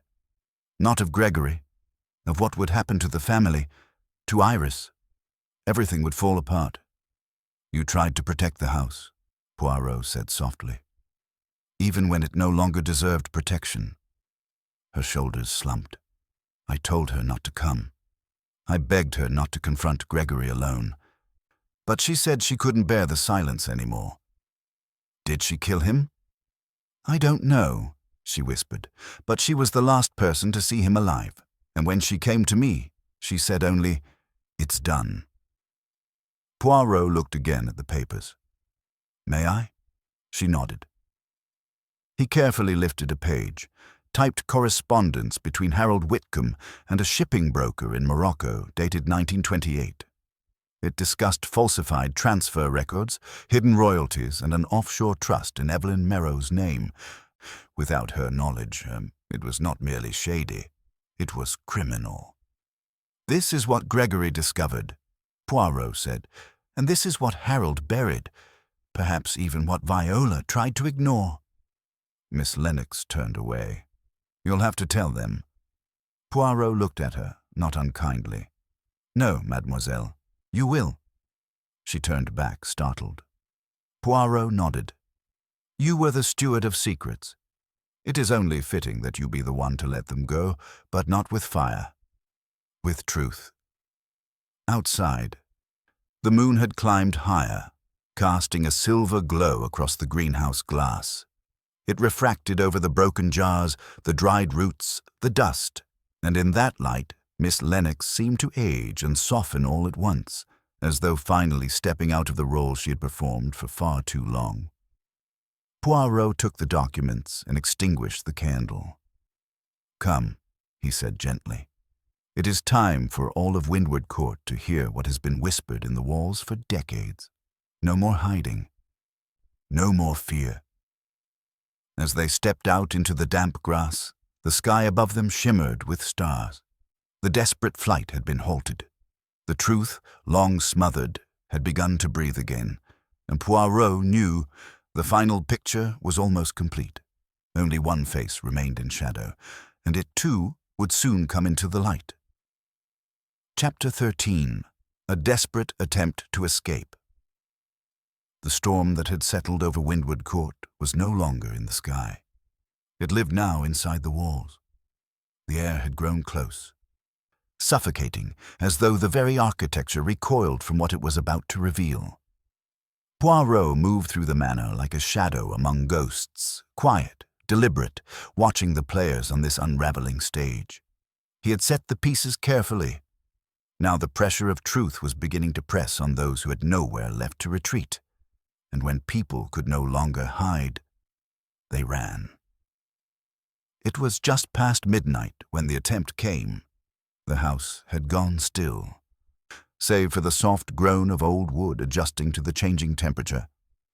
Poirot, seated in the library with only a single candle lit beside him, had not yet retired. He sat as though waiting, not just for sleep, but for inevitability. And then came the sound. A door closing too quickly, somewhere near the back staircase. Footsteps, fast but careful. Poirot stood without haste and followed. He moved like water down the corridor, every step silent. As he turned the corner near the east wing, he saw it, Miss Lennox, dressed in a plain traveling coat, clutching a thin parcel wrapped in brown paper and bound with string. She didn't see him. She was already through the servants' door and into the rear garden, her shoes sinking slightly in the damp grass. Poirot followed at a measured pace, not to catch her in flight, but to let her flight confirm what he already suspected. She reached the small greenhouse at the edge of the property, where the family once kept medicinal herbs. It had long since fallen into disuse. She entered without hesitation. Poirot stepped to the side of the door and waited. There was a metallic sound from inside, a scraping followed by the soft clink of glass. Then silence. He knocked once, softly. "Mademoiselle Lennox," he said, "you will not find freedom in a bottle, or in fire, or in running." Inside there was a pause. Then the door opened. She stood there, pale, breathing hard, her eyes rimmed with tears that had not yet fallen. "I wasn't going to hurt myself," she said quietly. "I was going to destroy it." Poirot looked past her into the dim interior. On a rusted shelf beside an overturned potting tray sat the brown parcel, now open. Inside were several old documents, letters, diagrams, signatures. Atop them, a glass bottle of kerosene and a box of matches. "Then you admit it exists," Poirot said gently, stepping inside. "The original agreements. The letter. Perhaps even the notes from Gregory's final meeting with the unregistered guest." Miss Lennox nodded once, barely. "I kept them for her, for Iris's mother. She asked me to hold them in case something happened." And then Sharp came. He wanted to use them, threaten Lady Viola, bring everything to light. Poirot folded his hands. "But you didn't tell anyone." "I was afraid, not of Gregory, of what would happen to the family, to Iris. Everything would fall apart." "You tried to protect the house," Poirot said softly, "even when it no longer deserved protection." Her shoulders slumped. "I told her not to come. I begged her not to confront Gregory alone, but she said she couldn't bear the silence anymore." "Did she kill him?" "I don't know," she whispered. "But she was the last person to see him alive. And when she came to me, she said only, 'It's done.'" Poirot looked again at the papers. "May I?" She nodded. He carefully lifted a page, typed correspondence between Harold Whitcomb and a shipping broker in Morocco dated 1928. It discussed falsified transfer records, hidden royalties, and an offshore trust in Evelyn Merrow's name, without her knowledge. It was not merely shady, it was criminal. "This is what Gregory discovered," Poirot said. "And this is what Harold buried, perhaps even what Viola tried to ignore." Miss Lennox turned away. "You'll have to tell them." Poirot looked at her, not unkindly. "No, mademoiselle, you will." She turned back, startled. Poirot nodded. "You are the steward of secrets. It is only fitting that you be the one to let them go, but not with fire, with truth." Outside, the moon had climbed higher, casting a silver glow across the greenhouse glass. It refracted over the broken jars, the dried roots, the dust. And in that light, Miss Lennox seemed to age and soften all at once, as though finally stepping out of the role she had performed for far too long. Poirot took the documents and extinguished the candle. "Come," he said gently. "It is time for all of Windward Court to hear what has been whispered in the walls for decades. No more hiding, no more fear." As they stepped out into the damp grass, the sky above them shimmered with stars. The desperate flight had been halted. The truth, long smothered, had begun to breathe again. And Poirot knew. The final picture was almost complete. Only one face remained in shadow, and it too would soon come into the light. To the shadows in Windward Court could no longer hide it. Chapter 14. The final piece falls into place. The following morning broke grey and low, the kind of sky that pressed down gently upon the earth as though warning it not to rise too quickly. Windward Court awoke slowly, with quiet footsteps and fewer words. After the events of the previous night, the attempted destruction of the documents, Miss Lennox's confession, and the surfacing of the long-buried agreements, no one in the house could deny that the old order had fractured. Still, something lingered, an absence. One question remained unanswered, and Poirot, more than anyone, felt its shape like a missing tile in a nearly complete mosaic. He spent the early part of the morning in solitude, seated by the window of the blue drawing-room, where the morning light filtered faintly through sheer curtains and played soft tricks with shadow. Spread across the table before him were the recovered documents, Evelyn's sketchbook, the now infamous guest ledger, and a single folded page retrieved from the ashes of the music-room fireplace, the one bearing Iris's handwriting. These were not just clues, he thought. They were confessions. Some unspoken, some whispered, some burned in the hope that memory might not survive paper. What haunted Poirot now was not the motive. Motive had grown clear. It was opportunity. Each suspect had been accounted for, each piece of the puzzle placed neatly on the board, and yet one figure remained blurred at the edges. The woman, Iris's mother, the unregistered guest. Poirot had never seen her. No one had admitted to her presence openly, not even Evelyn. Her existence had remained a suggestion, a rumor caught between the lines of memory and guilt. But she had been real. Of that, he was now certain. She had come, she had spoken to Gregory Sharp, and she had vanished. At 10:30, he requested the presence of Miss Evelyn Merrow in the study. She arrived promptly, her face composed but tired, the faintest smear of charcoal still clinging to the edge of one thumb. She seated herself across from Poirot and folded her hands in her lap. "You knew she was here, didn't you?" Poirot began gently. "Iris's mother." Evelyn nodded. "Yes. I knew the moment I saw the scarf in the corridor. She used to wear one just like it, even in the summer. Viola said it was a nervous habit, always needing to hide her throat." "She came to you?" Evelyn hesitated. "Briefly. She didn't ask for help. She asked for time, said she only wanted to speak to Gregory, to retrieve something he had. Then she would go. And did she? She never returned to me." Poirot stood and walked slowly to the window, folding his hands behind his back. "Mademoiselle, the documents prove that Harold's empire was built on fraud, that Iris's mother had been removed not because of scandal, but because she knew too much. Gregory intended to use this truth, but you knew the truth as well. You chose not to act." "I was afraid," Evelyn said. "We all were." Poirot turned to face her. "Not all." That afternoon, Poirot called for Iris. She came willingly, her posture more upright than the day before, as if something within her had begun to harden. She sat opposite Poirot with a quiet strength, meeting his eyes without flinching. "Your mother," Poirot said softly, "was seen leaving the study moments before Gregory's body was found." Iris said nothing. She was never seen again, not leaving the house, not by the staff, not in the registry, which means she never left the estate at all. Still, Iris said nothing. Her hands were clasped tightly in her lap.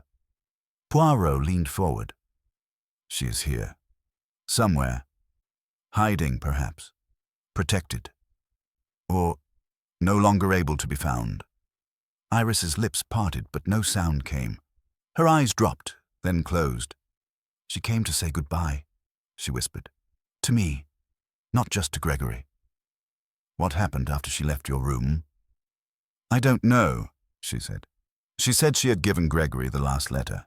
The original draft, Harold's signature. She said it would end with that." Poirot nodded. "But it didn't." "No," Iris said, "because Gregory wasn't trying to make peace. He was planning to expose it all. Not just Harold's legacy, but everyone tied to it. Viola, even me." Poirot was silent for a long moment. Then he said very softly, "And so someone stopped him." Iris looked up slowly. "Yes." Her voice held no panic, no hesitation, only the quiet gravity of acceptance. Poirot stood and began pacing the room slowly, his fingers tapping lightly against his sleeve. Only one person had access to the study at that hour. Only one person knew the location of the original letter before Gregory could make use of it. And only one person had been written out of the narrative of this family for decades, a ghost no longer willing to remain unseen. Iris stood. "You don't understand.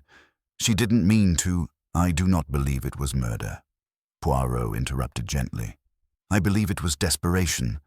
Gregory threatened her legacy, her child's identity, and the last sliver of peace she had left. He threatened to turn everything she had suffered into a spectacle. She could not allow that." Iris's shoulders fell.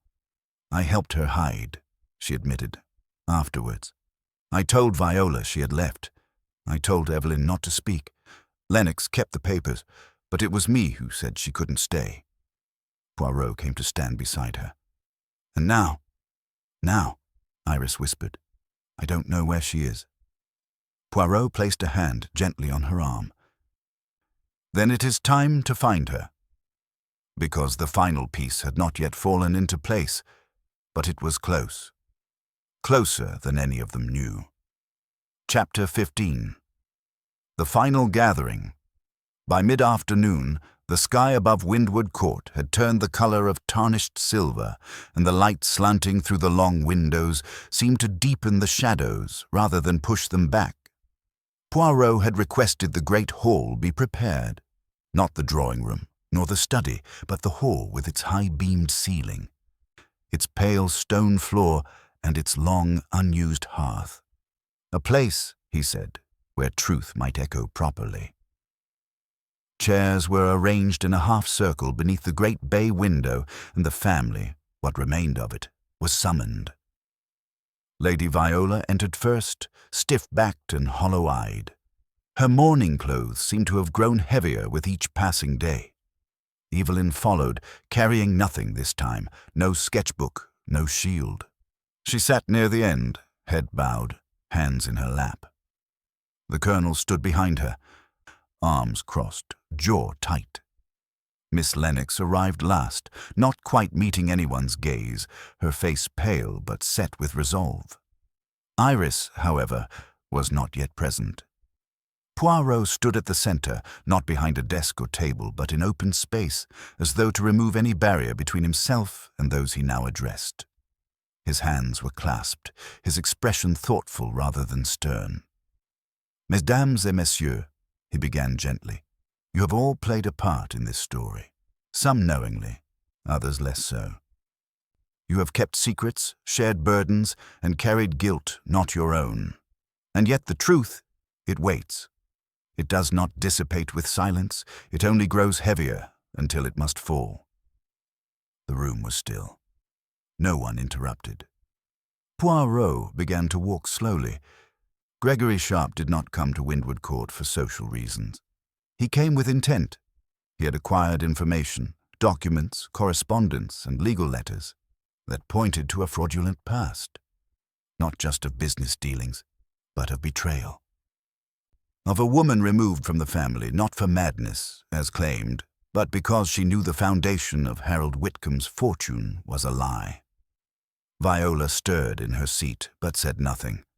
She was erased, Poirot continued, and her daughter, Mademoiselle Iris, raised without her, shaped in the image of respectability. But the past, mes amis, does not disappear.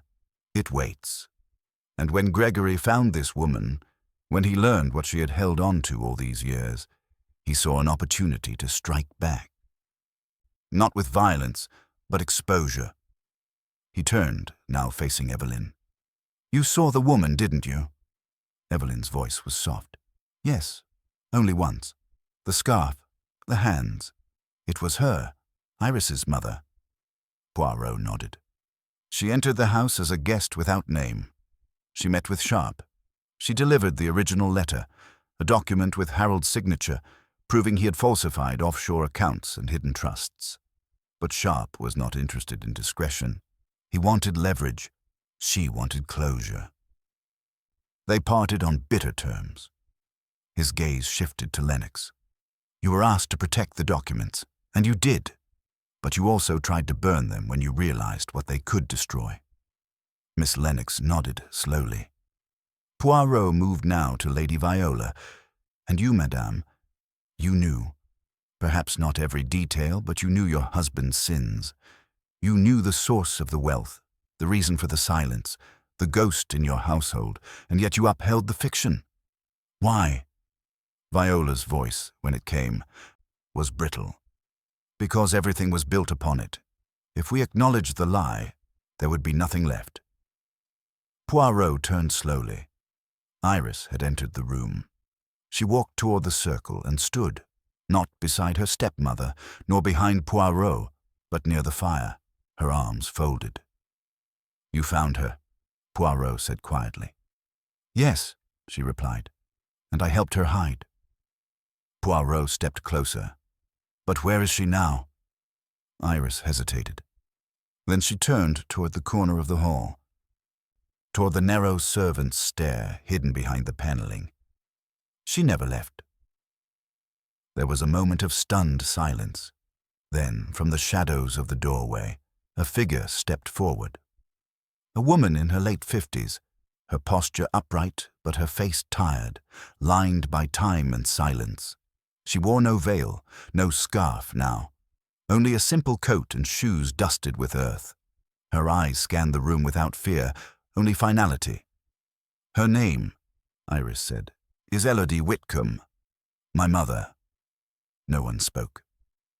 Poirot inclined his head. "Madame, welcome home." Elodie looked around the room. "I came to end it," she said softly. "But Gregory, he would not let go. He wanted more. He wanted pain." Poirot stepped forward gently. "You confronted him? You argued?" "Yes. He threatened Iris. Said he'd make her name rot alongside Harold's. I tried to reason with him." "What happened in the study?" She looked away. "He shoved me. I didn't mean to. He fell. He hit his head. The window shattered behind him. I don't remember how." Poirot nodded slowly. It was not murder, but panic. The scene was arranged to look accidental or invisible, and then you disappeared.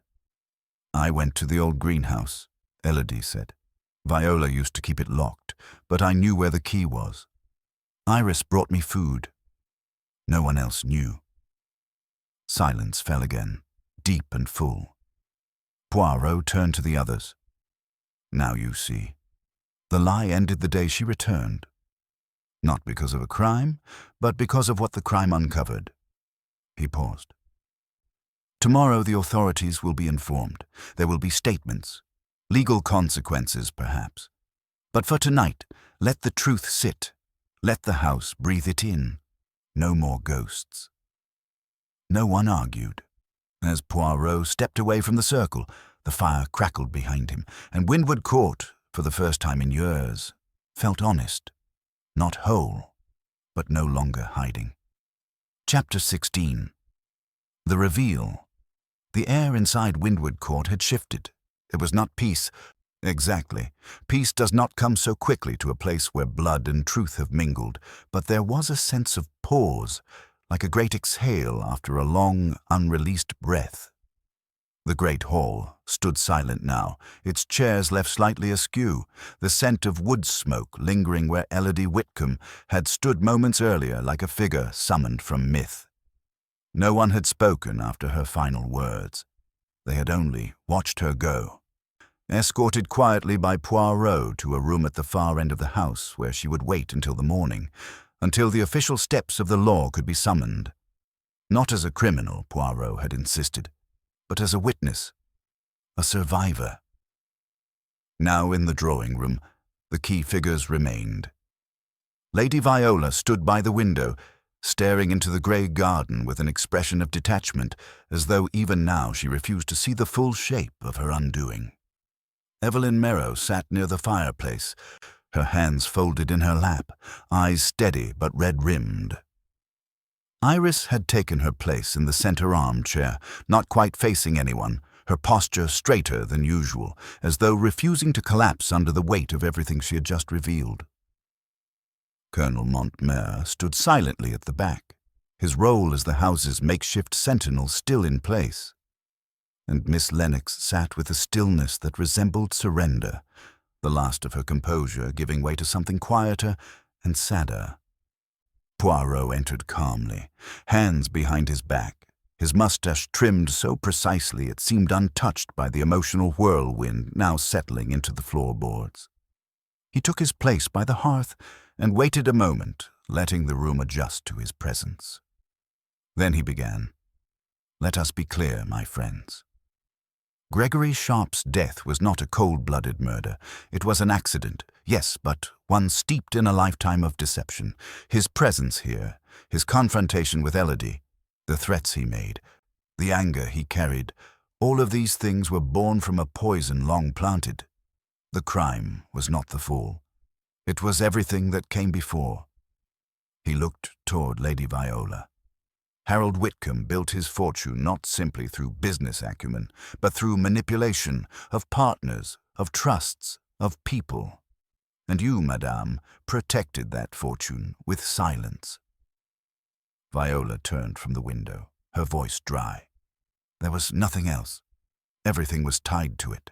My life, Iris's future, the estate. If it crumbled, we would lose everything. He turned next to Iris.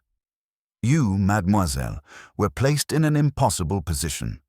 Your mother returned from exile not to demand anything from you, but to reclaim her voice. You gave her shelter, but you also gave her your silence. You protected her as she once tried to protect you. It is a circle, n'est-ce pas? A painful, quiet symmetry. Iris nodded once, her throat tightening. Poirot shifted his gaze to Evelyn. You were the soul of this house once, mademoiselle, the moral compass that Harold discarded. You remained close, but always in shadow. It was not cowardice, it was grief. You mourned a man who never deserved the loyalty you gave him. You already had, Poirot said gently. You lost your husband to lies. You lost your stepdaughter's trust, and now you risk losing your legacy, not because of truth, but because you feared it. He turned next to Iris. You, mademoiselle, were placed in an impossible position. Your mother returned from exile not to demand anything from you, but to reclaim her voice. You gave her shelter, but you also gave her your silence. You protected her as she once tried to protect you. It is a circle, n'est-ce pas? A painful, quiet symmetry. Iris nodded once, her throat tightening. Poirot shifted his gaze to Evelyn. You were the soul of this house once, mademoiselle, the moral compass that Harold discarded. You remained close, but always in shadow. It was not cowardice. It was grief. You mourned a man who never deserved the loyalty you gave him. Evelyn blinked, but did not speak. Poirot looked lastly at Lennox. You were the keeper of the past, the ledger of sins. And when the moment came to preserve the truth or bury it, you chose. Both. You kept the documents, but you hid them. You did not destroy them because something in you believed the truth should win, even if it took time. Lennox lowered her head. Poirot stepped back and clasped his hands again. Gregory Sharp was not a noble man, but he saw the rot and tried in his own vengeful way to expose it. He met with Elodie, demanded access to the original agreements, and threatened to drag every name through the mud. In the confrontation that followed, he fell. A wound to the head, no blood spilled deliberately, no weapon raised, and yet guilt lingered. He paused. And so, Elodie hid. With the help of her daughter, the body was discovered not long after. The study rearranged, the window broken, possibly in the struggle, possibly by Sharp's own fall. The rest of you, confused and complicit in various degrees, responded in kind. Some with fear, some with lies, some with silence. Poirot let the words settle. No one moved. This is the truth, he said softly. Not simple, not tidy, but complete. Viola's voice broke the stillness. What happens now? Poirot looked at her. Now, the authorities are summoned. Statements are given, not to punish, necessarily, but to confirm, to ensure clarity. No one else must carry the weight of this in secret. And my mother? Iris asked. Poirot turned to her. She will be heard. She will speak at last. Whether the world forgives her is not ours to decide. But we will no longer pretend she does not exist. The fire crackled faintly, a quiet accompaniment to the closing of an era. Poirot glanced at his pocket watch and then tucked it away. The worst of crimes, he said at last, is not always the one committed in the moment. It is the one that festers in silence, reshaping lives in its shadow. He bowed slightly, then walked from the room. And behind him, Windward Court, for the first time in decades, began to feel real. Not spotless, not grand, but true. Chapter 17. Outcome and Justice. Rain returned to Windward Court the next morning, gentle and persistent, like a benediction washing over the house. The grounds, once crisp with frost and guarded by silence, now seemed to breathe again. Damp earth softened the weight of footsteps, and the stone path that led through the east gardens glistened under the grey sky.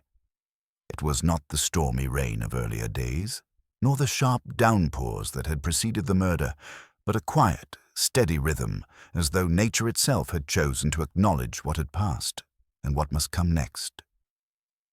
Poirot rose early. His suitcase had been neatly packed, his shoes polished to a mirror finish, and his tie selected with care, navy with a thin silver stripe. Outside his window, the ivy clung to the stone like a memory too deep to uproot. The events of the past days had concluded not with a grand arrest or a shouted confession, but with the slow unspooling of a truth long deferred. Yet there was still a final reckoning to arrange. Justice, Poirot often said, is not only the concern of law, it is the restoration of balance.